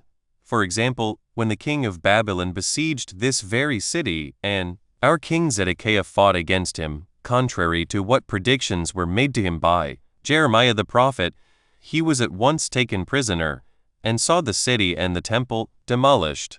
Yet how much greater was the moderation of that king than is that of your present governors, and that of the people than under him than is that of you at this time? For when Jeremiah cried out aloud, how very angry God was at them, because of their transgressions, and told them they should be taken prisoners, unless they would surrender up their city, neither did the king nor the people put him to death, but for you to pass over what you have done within the city, which I am not able to describe as your wickedness deserves, you abuse me and throw darts at me, who only exhort you to save yourselves, as being provoked when you are put in mind of your sins, and cannot bear the very mention of those crimes which you every day perpetrate. For another example, when Antiochus, who was called Epiphanes, lay before Thisbe, and had been guilty of many indignities against God, and our forefathers met him in arms, they then were slain in the battle. This city was plundered by our enemies, and our sanctuary made desolate for 3 years and 6 months. And what need I bring any more examples? Indeed, what can it be that hath stirred up an army of the Romans against our nation? Is it not the impiety of the inhabitants? Whence did our servitude commence? Was it not derived from the seditions that were among our forefathers, when the madness of Aristobulus and Hyrcanus, and our mutual quarrels, brought Pompey upon this city, and when God reduced those under subjection to the Romans who were unworthy of the liberty they had enjoyed? After a siege, therefore, of 3 months, they were forced to surrender themselves, although they had not been guilty of such offenses with regard to our sanctuary and our laws as you have. And this while they had much greater advantages to go to war than you have. Do not we know what Antigonus, the son of Aristobulus, came to, under whose reign God provided that this city should be taken again upon account of the people's offenses? When Herod, the son of Antipater, brought upon us Josephus, and Josephus brought upon us the Roman army, they were then encompassed and besieged for 6 months, till, as a punishment for their sins, they were taken, and the city was plundered by the enemy. Thus it appears that arms were never given to our nation, but that we are always given up to be fought against and to be taken. For I suppose that, Such as inhabit this holy place ought to commit the disposal of all things to God, and then only to disregard the assistance of men when they resign themselves up to their arbitrator, who is above. As for you, what have you done of those things that are recommended by our legislator, and what have you not done of those things that he hath condemned? How much more impious are you than those who were so quickly taken? You have not avoided so much as those sins that are usually done in secret, I mean thefts and treacherous plots against men and adulteries. You are quarreling about rapines and murders and invent strange ways of wickedness. Nay, that temple itself is become the receptacle of all, and this divine place is polluted by the hands of those of our own country, which place hath yet been reverenced by the Romans when it was at a distance from them, when they have suffered many of their own customs to give place to our law. And after all this, do you expect him whom you have so impiously abused to be your supporter? To be sure then you have a right to be petitioners, and to call upon him to assist you. So pure are your hands. Did your king Hezekiah lift up such hands in prayer to God against the king of Assyria, when he destroyed that great army in one night? And do the Romans commit such wickedness as did the king of Assyria, that you may have reason to hope for the like vengeance upon them? Did not that king accept of money from our king on this condition, that he should not destroy the city, and yet, contrary to the oath he had taken, he came down to burn the temple? While the Romans do demand no more than that accustomed tribute which our fathers paid to their fathers, and if they may but once obtain that, they neither aim to destroy this city, nor to touch this sanctuary. Nay, they will grant you besides that your posterity shall be free and your possessions secured to you, and will preserve our holy laws inviolate to you. And it is plain madness to expect that God should appear as well disposed towards the wicked as towards the righteous, since he knows when it is proper to punish men for their sins. Immediately, accordingly he brake the power of the Assyrians the very first night that they pitched their camp. Wherefore, had he judged that our nation was worthy of freedom, or the Romans of punishment, he had immediately inflicted punishment upon those Romans, as he did upon the Assyrians, when Pompey began to meddle with our nation, or when after him Josephus came up against us, or when Vespasian laid waste Galilee, or, lastly, when Titus came first of all near to the city, although Magnus and Josephus did not only suffer nothing, but took the city by force, as did Vespasian go from the war he made against you to receive the empire. And as for Titus, those springs that were formerly almost dried up when they were under your power 18, since he is come, run more plentifully than they did before. Accordingly, you know that Siloam, as well as all the other springs that were without the city, did so far fail that water was sold by distinct measures, whereas they now have such a great quantity of water for your enemies, as is sufficient not only for drink both for themselves and their cattle, but for watering their gardens. Also, the same wonderful sign you had also experience of formerly, when the forementioned king of Babylon made war against us, and when he took the city and burnt the temple, while yet, I believe the Jews of that age were not so impious as you are. Wherefore I cannot but suppose that God is fled out of his sanctuary, and stands on the side of those against whom you fight. Now even a man, if he be but a good man, will fly from an impure house, and will hate those that are in it. And do you persuade yourselves that God will abide with you in your iniquities, who sees all secret things, and hears what is kept most private? Now what crime is there, I pray you, that is so much as kept secret among you, or is concealed by you? Nay, what is there that is not open to your very enemies? For you show your transgressions after a pompous manner, and contend one with another which of you shall be more wicked than another, and you make a public demonstration of your injustice, as if it were virtue. However, there is a place left for your preservation, if you be willing to accept of it, and God is easily reconciled to those that confess their faults and repent of them. O hard-hearted wretches as you are! Cast away all your arms, and take pity of your country already going to ruin. Return from your wicked ways, and have regard to the excellency of that city which you are going to betray, to that excellent temple, with the donations of so many countries in it. Who could bear to be the first that should set that temple on fire? Who could be willing that these things should be no more? And what is there that can better deserve to be preserved? O insensible creatures, and more stupid than are the stones themselves! And if you cannot look at these things with discerning eyes, yet, however, have pity upon your families, and set before every one of your eyes your children, and wives, and parents, who will be gradually consumed either by famine or by war. I am sensible that this danger will extend to my mother and wife, and to that family of mine who have been by no means ignoble, and indeed to one that hath been very eminent in old time. And perhaps you may imagine that it is on their account only that I give you this advice. If that be all, kill them, nay, take my own blood as a reward, if it may but procure your preservation. For I am ready to die, in case you will, but return to a sound mind after my death. Chapter 10. How a great many of the people earnestly endeavored to desert to the Romans, as also what intolerable things those that stayed behind suffered by famine, and the sad consequences thereof. 1. As Josephus was speaking thus with a loud voice, the seditious would neither yield to what he said, nor did they deem it safe for them to alter their conduct. But as for the people, they had a great inclination to desert to the Romans. Accordingly, some of them sold what they had, and even the most precious things that had been laid up as treasures by them, for every small matter, and swallowed down pieces of gold, that they might not be found out by the robbers, and when they had escaped to the Romans, went to stool, and had wherewithal to provide plentifully for themselves. For Titus let a great number of them go away into the country, whither they pleased, and the main reasons why they were so ready to desert were these, that now they should be freed from those miseries which they had endured in that city, and yet should not be in slavery to the Romans.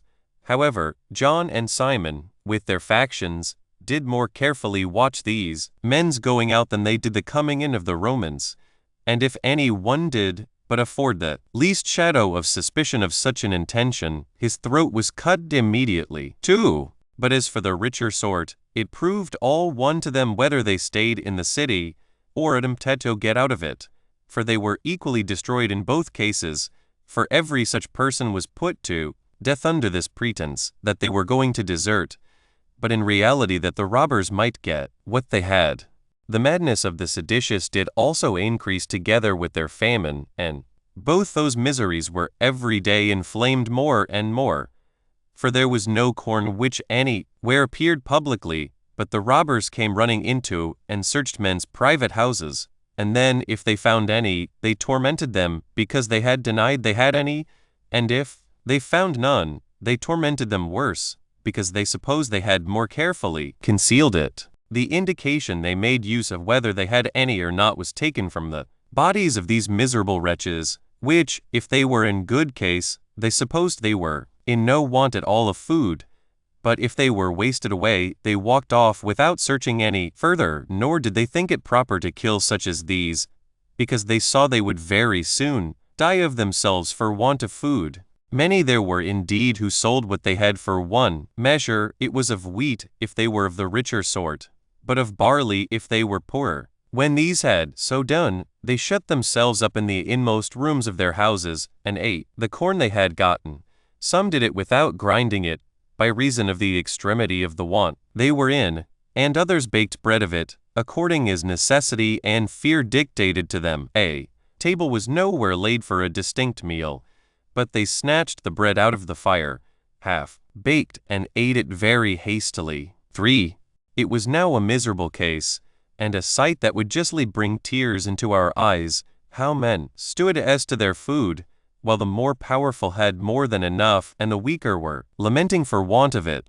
But the famine was too hard for all other passions, and it is destructive to nothing so much as to modesty, for what was otherwise worthy of reverence was, in this case, despised, insomuch that children pulled the very morsels that their fathers were eating out of their very mouths, and what was still more to be pitied, so did the mothers do as to their infants, and when those that were most dear were perishing under their hands, they were not ashamed to take from them the very last drops that might preserve their lives. And while they ate after this manner, yet were they not concealed in so doing, but the seditious everywhere came upon them immediately, and snatched away from them what they had gotten from others. For when they saw any house shut up, This was to them a signal that the people within had gotten some food, whereupon they broke open the doors and ran in, and took pieces of what they were eating almost up out of their very throats, and this by force. The old men, who held their food fast, were beaten, and if the women hid what they had within their hands, their hair was torn for so doing. Nor was there any commiseration shown either to the aged or to the infants, but they lifted up children from the ground as they hung upon the morsels they had gotten, and shook them down upon the floor. But still they were more barbarously cruel to those that had prevented their coming in, and had actually swallowed down what they were going to seize upon, as if they had been unjustly defrauded of their right. They also invented terrible methods of torments to discover where any food was, and they were these: to stop up the passages of the privy parts of the miserable wretches, and to drive sharp stakes up their fundaments. And a man was forced to bear what it is terrible even to hear, in order to make him confess that he had but one loaf of bread, or that he might discover a handful of barley meal that was concealed. And this was done when these tormentors were not themselves hungry, for the thing had been less barbarous had necessity forced them to it. But this was done to keep their madness in exercise, and as making preparation of provisions for themselves for the following days. These men went also to meet those that had crept out of the city by night, as far as the Roman guards, to gather some plants and herbs that grew wild. And when those people thought they had got clear of the enemy, they snatched from them what they had brought with them, even while they had frequently entreated them, and that by calling upon the tremendous name of God, to give them back some part of what they had brought, though these would not give them the least crumb, and they were to be well contented that they were only spoiled, and not slain at the same time. For these were the afflictions which the lower sort of people suffered from these tyrants' guards. But for the men that were in dignity, and withal were rich, they were carried before the tyrants themselves, some of whom were falsely accused of laying treacherous plots, and so were destroyed. Others of them were charged with designs of betraying the city to the Romans, but the readiest way of all was this: to suborn somebody to affirm that they were resolved to desert to the enemy. And he who was utterly despoiled of what he had by Simon was sent back again to John. As of those who had been already plundered by Jotter, Simon got what remained, insomuch that they drank the blood of the populace to one another, and divided the dead bodies of the poor creatures between them, so that although, on account of their ambition after dominion, they contended with each other, yet did they very well agree in their wicked practices. For he that did not communicate what he got by the miseries of others to the other tyrants seemed to be too little guilty, and in one respect only, and he that did not partake of what was so communicated to him grieved at this, as at the loss of what was a valuable thing, that he had no share in such barbarity. 5. It is therefore impossible to go distinctly over every instance of these men's iniquity. I shall therefore speak my mind here at once briefly, that neither did any other city ever suffer such miseries, nor did any age ever breed a generation more fruitful in wickedness than this was, from the beginning of the world. Finally, they brought the Hebrew nation into contempt, that they might themselves appear comparatively less impious with regard to strangers. They confessed what was true, that they were the slaves, the scum, and the spurious and abortive offspring of our nation, while they overthrew the city themselves, and forced the Romans, whether they would or no, to gain a melancholy reputation, by acting gloriously against them, and did almost draw that fire upon the temple, which they seemed to think came too slowly. And indeed, when they saw that temple burning from the upper city, they were neither troubled at it, nor did they shed any tears on that account, while yet these passions were discovered among the Romans themselves, which circumstances we shall speak of hereafter in their proper place, when we come to treat of such matters. Chapter 11. How the Jews were crucified before the walls of the city, concerning Antiochus Epiphanes, and how the Jews overthrew the banks that had been raised by the Romans. 1. So now Titus's banks were advanced a great way, notwithstanding his soldiers had been very much distressed from the wall. He then sent a party of horsemen, and ordered they should lay ambushes for those that went out into the valleys to gather food. Some of these were indeed fighting men, who were not contented with what they got by rapine, but the greater part of them were poor people, who were deterred from deserting by the concern they were under for their own relations, for they could not hope to escape away, together with their wives and children, without the knowledge of the seditious. Nor could they think of leaving these relations to be slain by the robbers on their account. Nay, the severity of the famine made them bold in thus going out.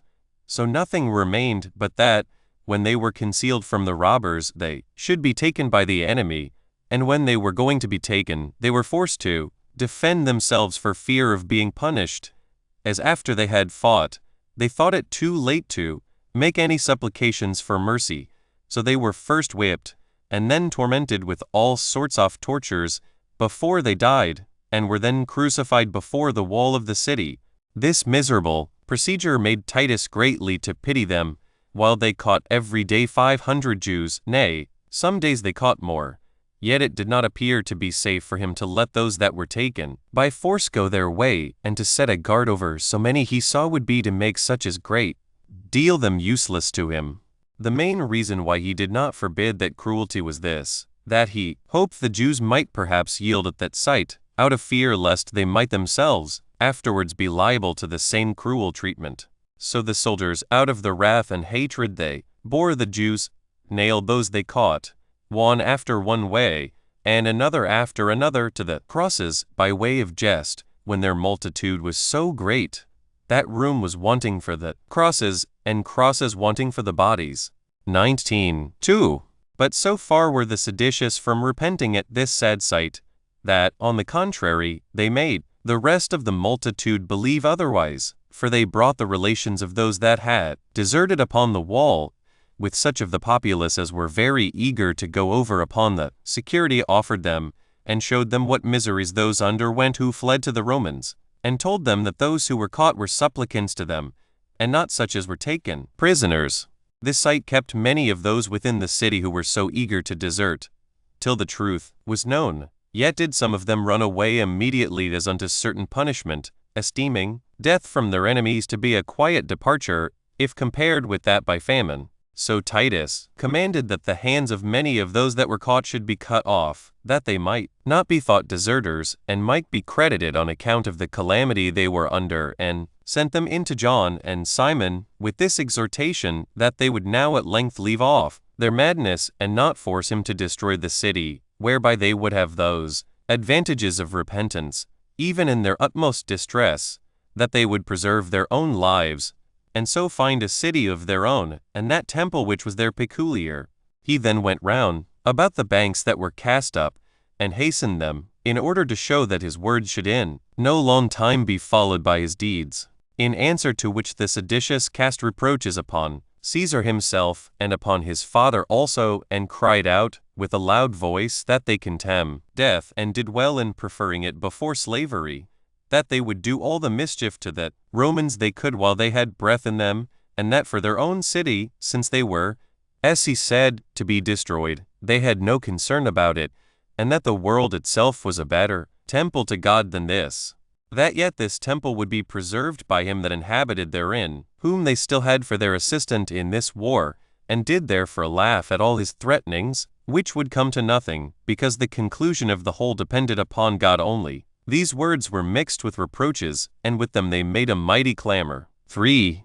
In the meantime Antimachus Epiphanes came to the city, having with him a considerable number of other armed men, and a band called the Macedonian band about him, all of the same age, tall, and just past their childhood, armed, and instructed after the Macedonian manner, whence it was that they took that name. Yet were many of them unworthy of so famous a nation, for it had so happened that the king of Commagene had flourished more than any other kings that were under the power of the Romans, till a change happened in his condition, and when he was become an old man, he declared plainly that we ought not to call any man happy before he is dead. But this son of his, who was then come thither before his father was decaying, said that he could not but wonder what made the Romans so tardy in making their attacks upon the wall. Now he was a warlike man, and naturally bold in exposing himself to dangers.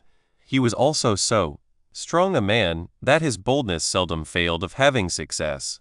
Upon this Titus smiled, and said, he would share the pains of an attack with him. However, Antiochus went as he then was, and, with his Macedonians, made a sudden assault upon the wall, and indeed, for his own part, his strength and skill were so great that he guarded himself from the Jewish darts, and yet shot his darts at them, while yet the young men with him were almost all sorely galled, for they had so great a regard to the promises that had been made of their courage, that they would needs persevere in their fighting, and at length many of them retired, but not till they were wounded. And then they perceived that true Macedonians, if they were to be conquerors, must have Alexander's good fortune also. For now as the Romans began to raise their banks on the 12th day of the month Artemisinus, Dr, so had they much ado to finish them by the 29th day of the same month, after they had labored hard for 17 days continually.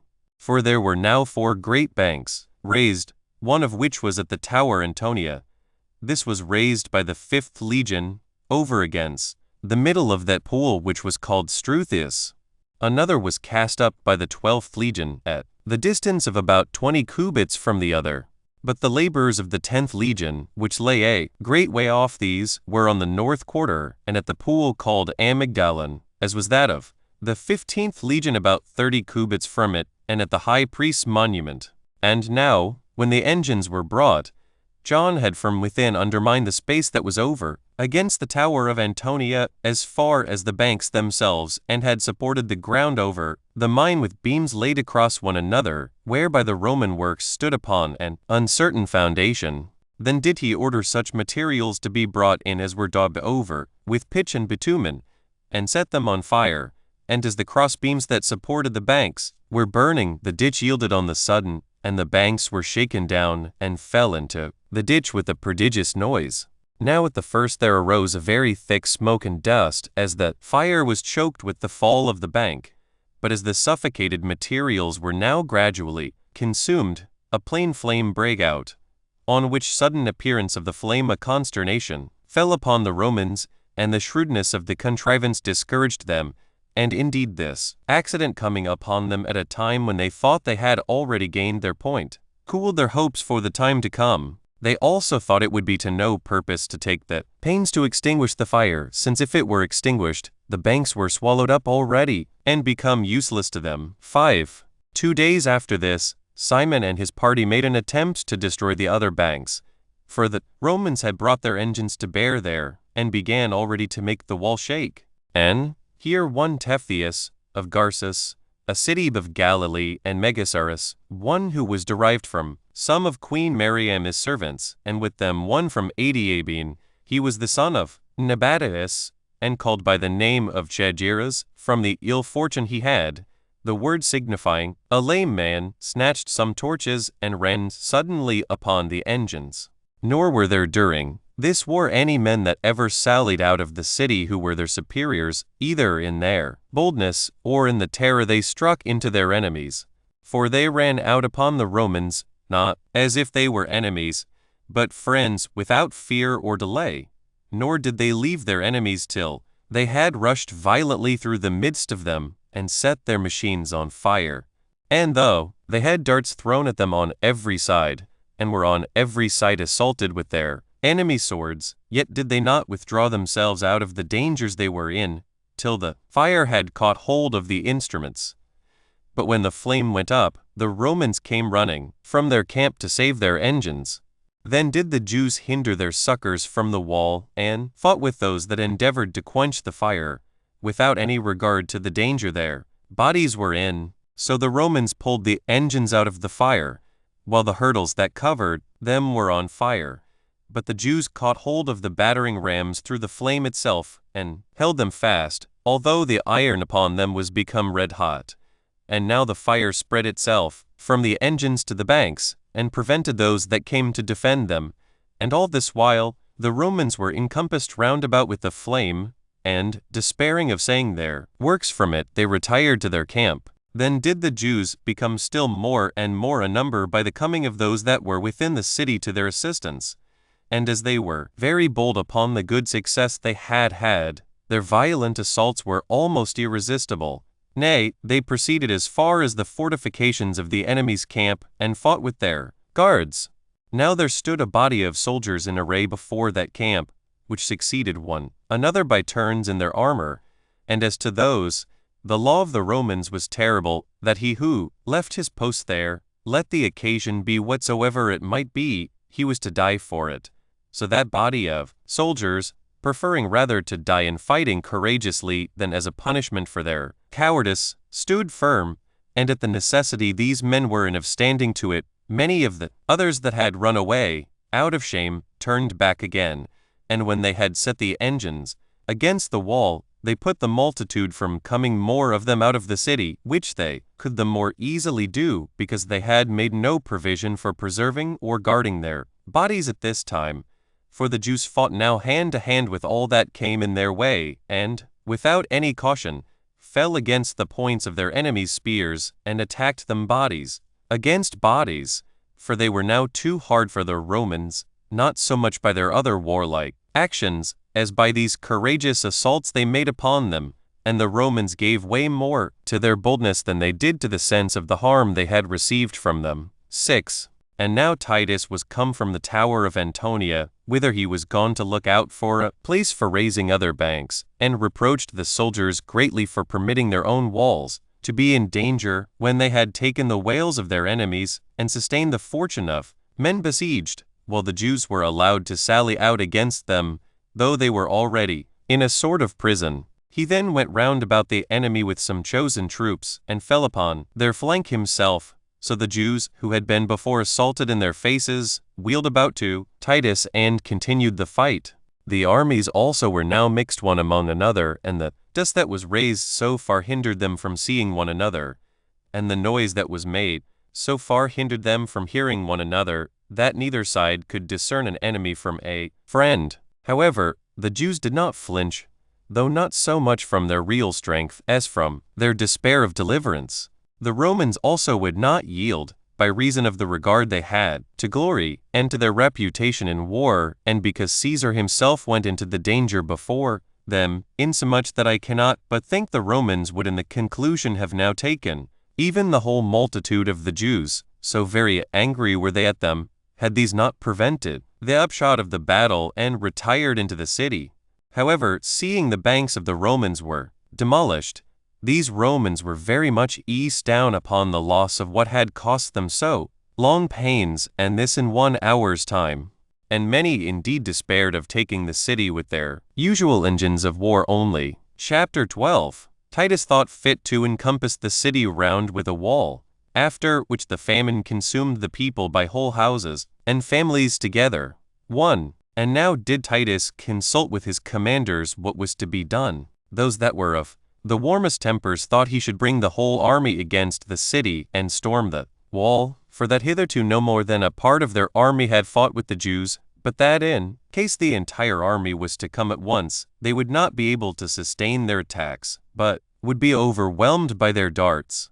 But of those that were for a more cautious management, some were for raising their banks again, and others advised to let the banks alone, but to lie still before the city, to guard against the coming out of the Jews and against their carry in provisions into the city, and so to leave the enemy to the famine, and this without direct fighting with them. For that despair was not to be conquered, especially as to those who were desirous to die by the sword, while a more terrible misery than that is reserved for them. However, Titus did not think it fit for so great an army to lie entirely idle, and that yet it was in vain to fight with those that would be destroyed one by another. He also showed them how impracticable it was to cast up any more banks, for want of materials, and to guard against the Jews coming out still more impracticable, as also that to encompass the whole city round with his army was not very easy, by reason of its magnitude and the difficulty of the situation, and on other accounts, dangerous, upon the sallies the Jews might make out of the city. For although they might guard the known passages out of the place, yet would they, when they found themselves under the greatest distress, contrive secret passages out, as being well acquainted with all such places, and, if any provisions were carried in by stealth, the siege would thereby be longer delayed. He also owned that he was afraid that the length of time thus to be spent would diminish the glory of his success, For though it be true that length of time will perfect everything, yet that to do what we do in a little time is still necessary to the gaining reputation.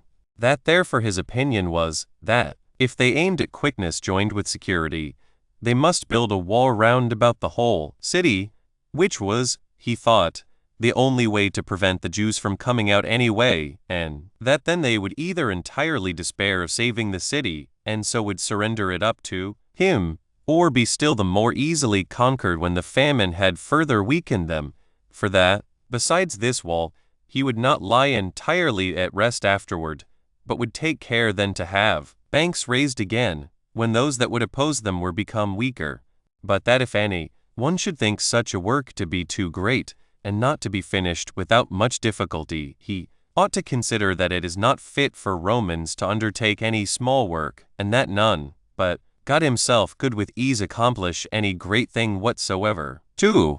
These arguments prevailed with the commanders. So Titus gave orders that the army should be distributed to their several shares of this work.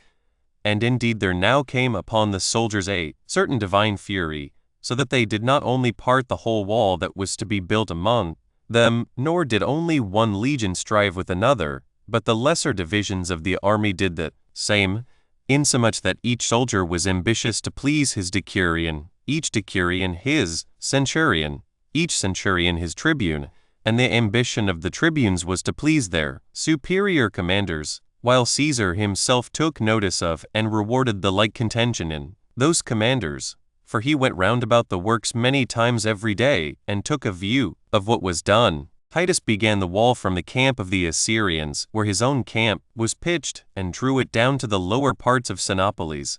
Thence it went along the valley of Cedron to the Mount of Olives.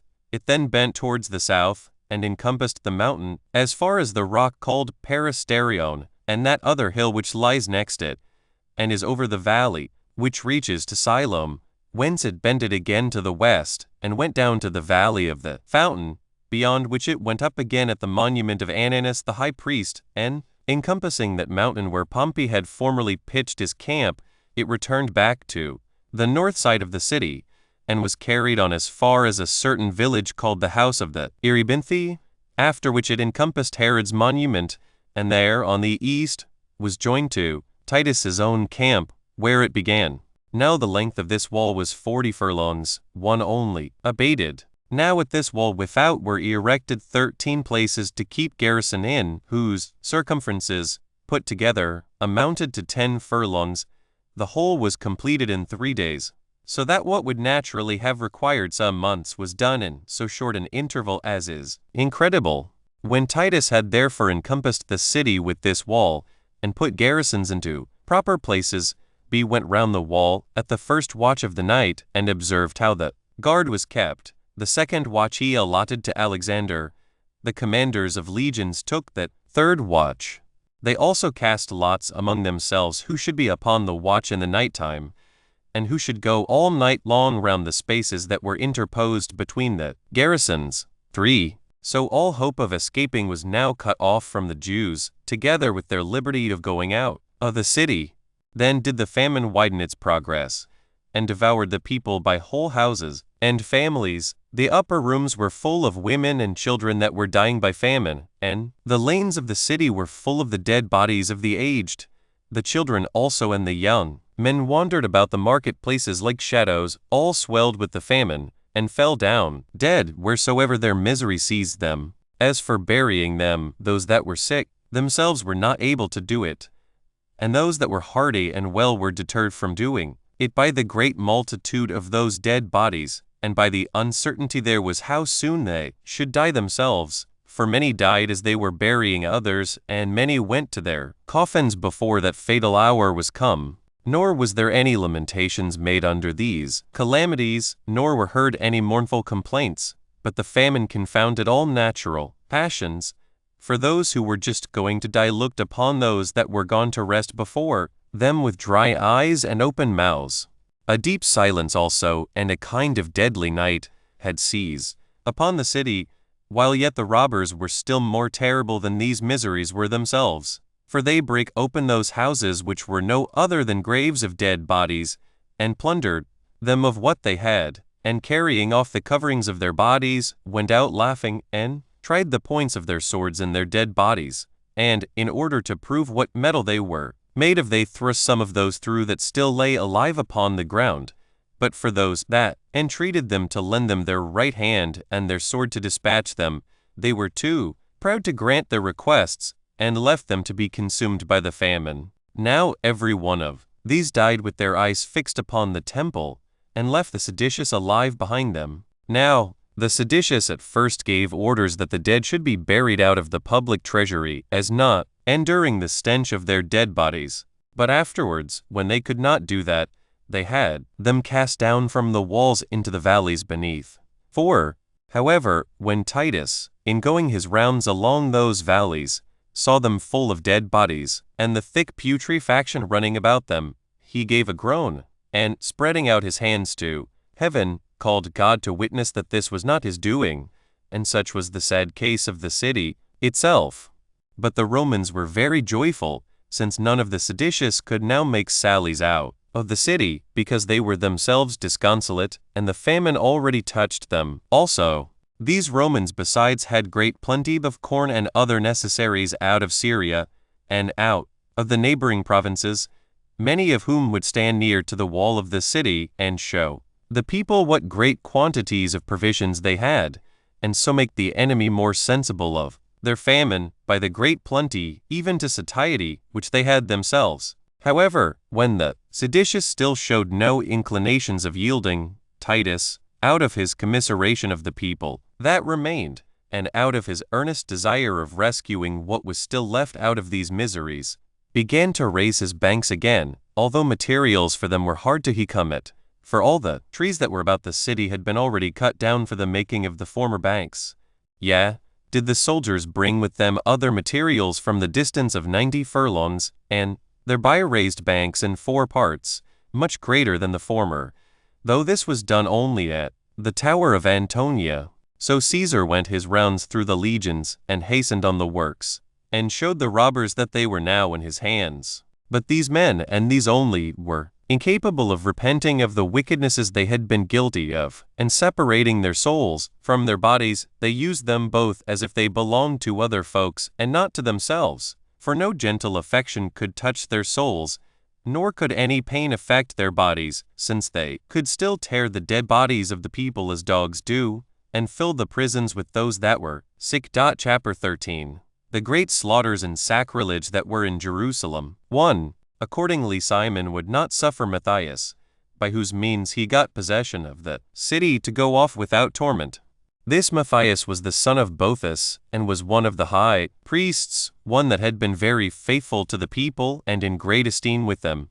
He, when the multitude were distressed by the zealots, among whom John was numbered, persuaded the people to admit this Simon to come in to assist them, while he had made no terms with him, nor expected anything that was evil from him. But when Simon was come in, and had gotten the city under his power, he esteemed him that had advised them to admit him as his enemy equally with the rest, as looking upon that advice as a piece of his simplicity only. So he had him then brought before him, and condemned to die for being on the side of the Romans, without giving him leave to make his defense.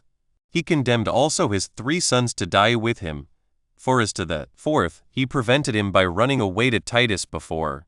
And when he begged for this, that he might be slain before his sons, and that as a favor, on account that he had procured the gates of the city to be open to him, he gave order that he should be slain the last of them all. So he was not slain till he had seen his sons slain before his eyes, and that by being produced over against the Romans. For such a charge had Simon given to Artanus, the son of Bametus, who was the most barbarous of all his guards. He also jested upon him, and told him that he might now see whether those to whom he intended to go over would send him any succors or not. But still he forbade their dead bodies should be buried. After the slaughter of these, a certain priest, Ananias, the son of Masambalus, a person of eminency, as also Arisens, the scribe of the Sanhedrim, and born at Emmaus, and with them 15 men of figure among the people, were slain. They also kept Josephus' father in prison, and made public proclamation that no citizen whosoever should either speak to him himself, or go into his company among others, for fear he should betray them. They also slew such as joined in lamenting these men, without any further examination. 2. Now when Judas, the son of Judas, who was one of Simon's under officers and a person entrusted by him to keep one of the towers, saw this procedure of Simon, he called together 10 of those under him, that were most faithful to him. Perhaps this was done partly out of pity to those that had so barbarously been put to death, but principally in order to provide for his own safety, and spoke thus to them, How long shall we bear these miseries? Or what hopes have we of deliverance by thus continuing faithful to such wicked wretches? Is not the famine already come against us? Are not the Romans in a manner gotten within the city? Is not Simon become unfaithful to his benefactors? And is there not reason to fear he will very soon bring us to the like punishment, while the security the Romans offer us is sure? Come on, let us surrender up this wall, and save ourselves in the city. Nor will Simon be very much hurt, if, now he despairs of deliverance, he be brought to justice a little sooner than he thinks on. Now these 10 were prevailed upon by those arguments, so he sent the rest of those that were under him, some one way and some another, that no discovery might be made of what they had resolved upon. Accordingly, he called to the Romans from the tower about the 3rd hour. But they, some of them out of pride, despised what he said, and others of them did not believe him to be in earnest, though the greatest number delayed the matter, as believing they should get possession of the city in a little time, without any hazard. But when Titus was just coming thither with his armed men, Simon was acquainted with the matter before he came, and presently took the tower into his own custody, before it was surrendered, and seized upon these men, and put them to death in sight of the Romans themselves. And when he had mangled their dead bodies, he threw them down before the wall of the city. 3. In the meantime, Josephus, as he was going round the city, had his head wounded by a stone that was thrown at him, upon which he fell down as giddy, upon which fall of his the Jews made a sally, and he had been hurried away into the city, if Caesar had not sent men to protect him immediately. And as these men were fighting, Josephus was taken up, though he heard little of what was done. So the seditious supposed they had now slain that man whom they were the most desirous of killing, and made thereupon a great noise, in way of rejoicing. This accident was told in the city, and the multitude that remained became very disconsolate at the news, as, being persuaded that he was really dead, on whose account alone they could venture to desert to the Romans. But when Josephus's mother heard in prison that her son was dead, she said to those that watched about her, that she had always been of opinion, since the siege of Jotapata, that he would be slain, and she should never enjoy him alive any more. She also made great lamentation privately to the maid servants that were about her, and said that this was all the advantage she had of bringing so extraordinary a person as this son into the world, that she should not be able even to bury that son of hers, by whom she expected to have been buried herself.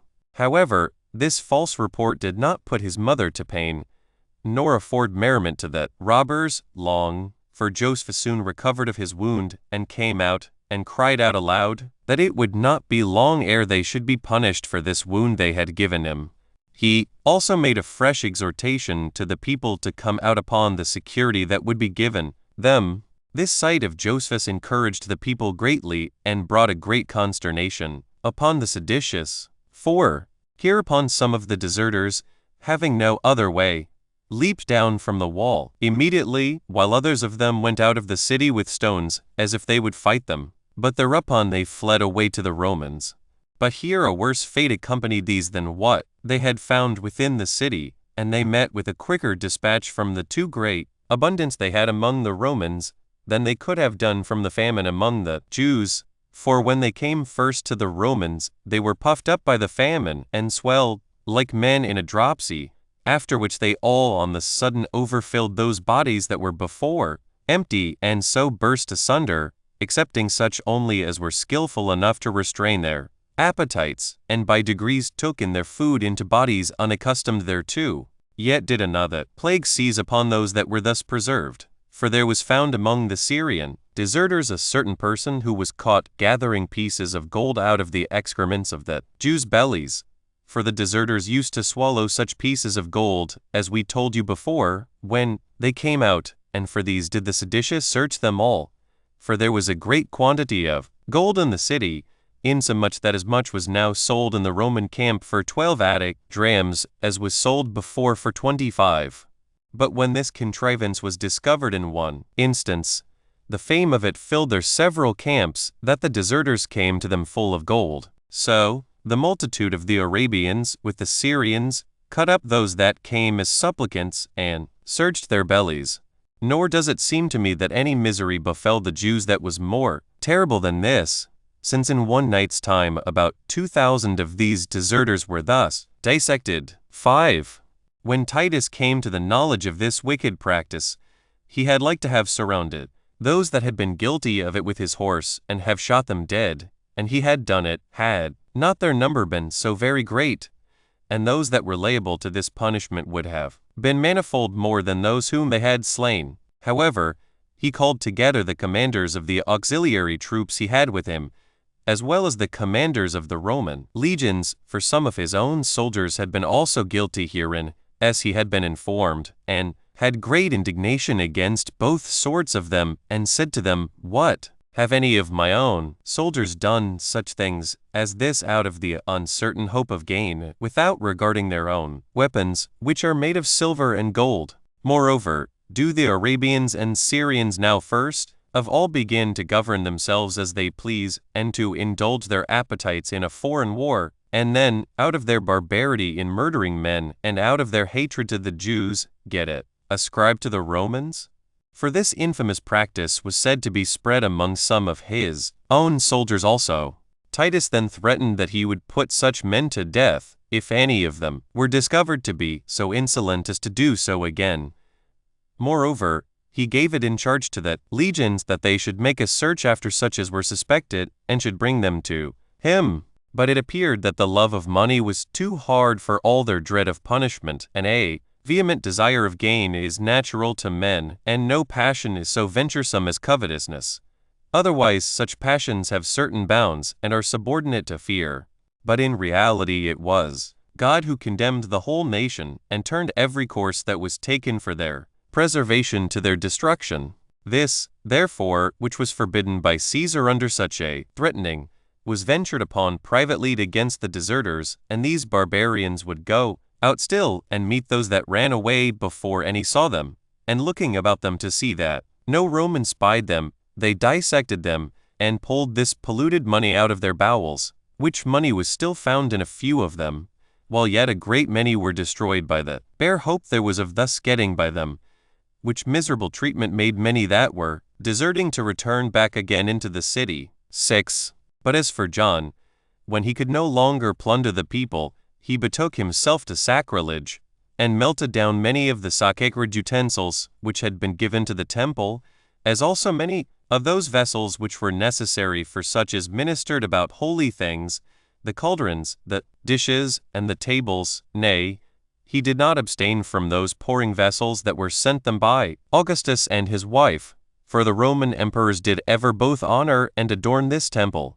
Whereas this man, who was a Jew, seized upon what were the donations of foreigners, and said to those that were with him, that it was proper for them to use divine things, while they were fighting for the divinity without fear, and that such whose warfare is for the temple should live of the temple, on which account he emptied the vessels of that sacred wine and oil, which the priests kept to be poured on the burnt offerings, and which lay in the inner court of the temple, and distributed it among the multitude, who, in their anointing themselves and drinking, used each of them above and hin of them.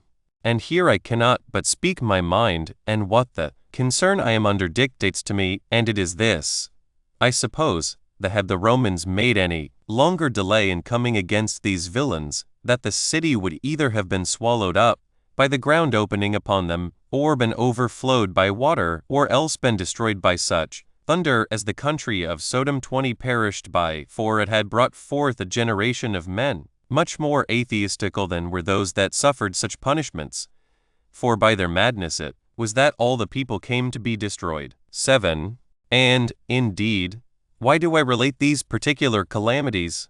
While Manius, the son of Lazarus, came running to Titus at this very time, and told him that there had been carried out through that one gate which was entrusted to his care no fewer than 115,880 dead bodies in the interval between the 14th day of the month, Xanthias, Nisan, when the Romans pitched their camp by the city, and the first day of that month Pamus Tammuz.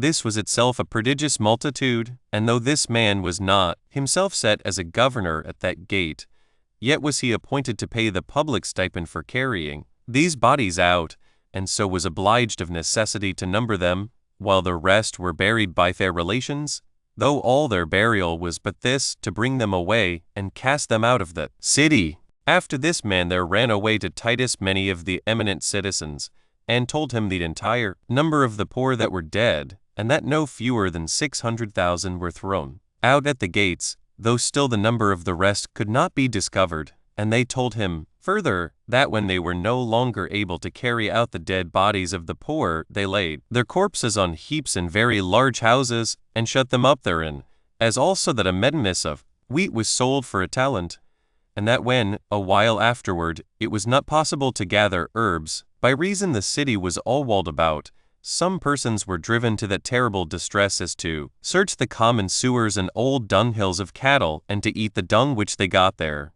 and what they of old could not endure so much as to see they now used for food. When the Romans barely heard all this, they commiserated their case, while the seditious, who saw it also, did not repent, but suffered the same distress to come upon themselves, for they were blinded by that fate which was already coming upon the city, and upon themselves also.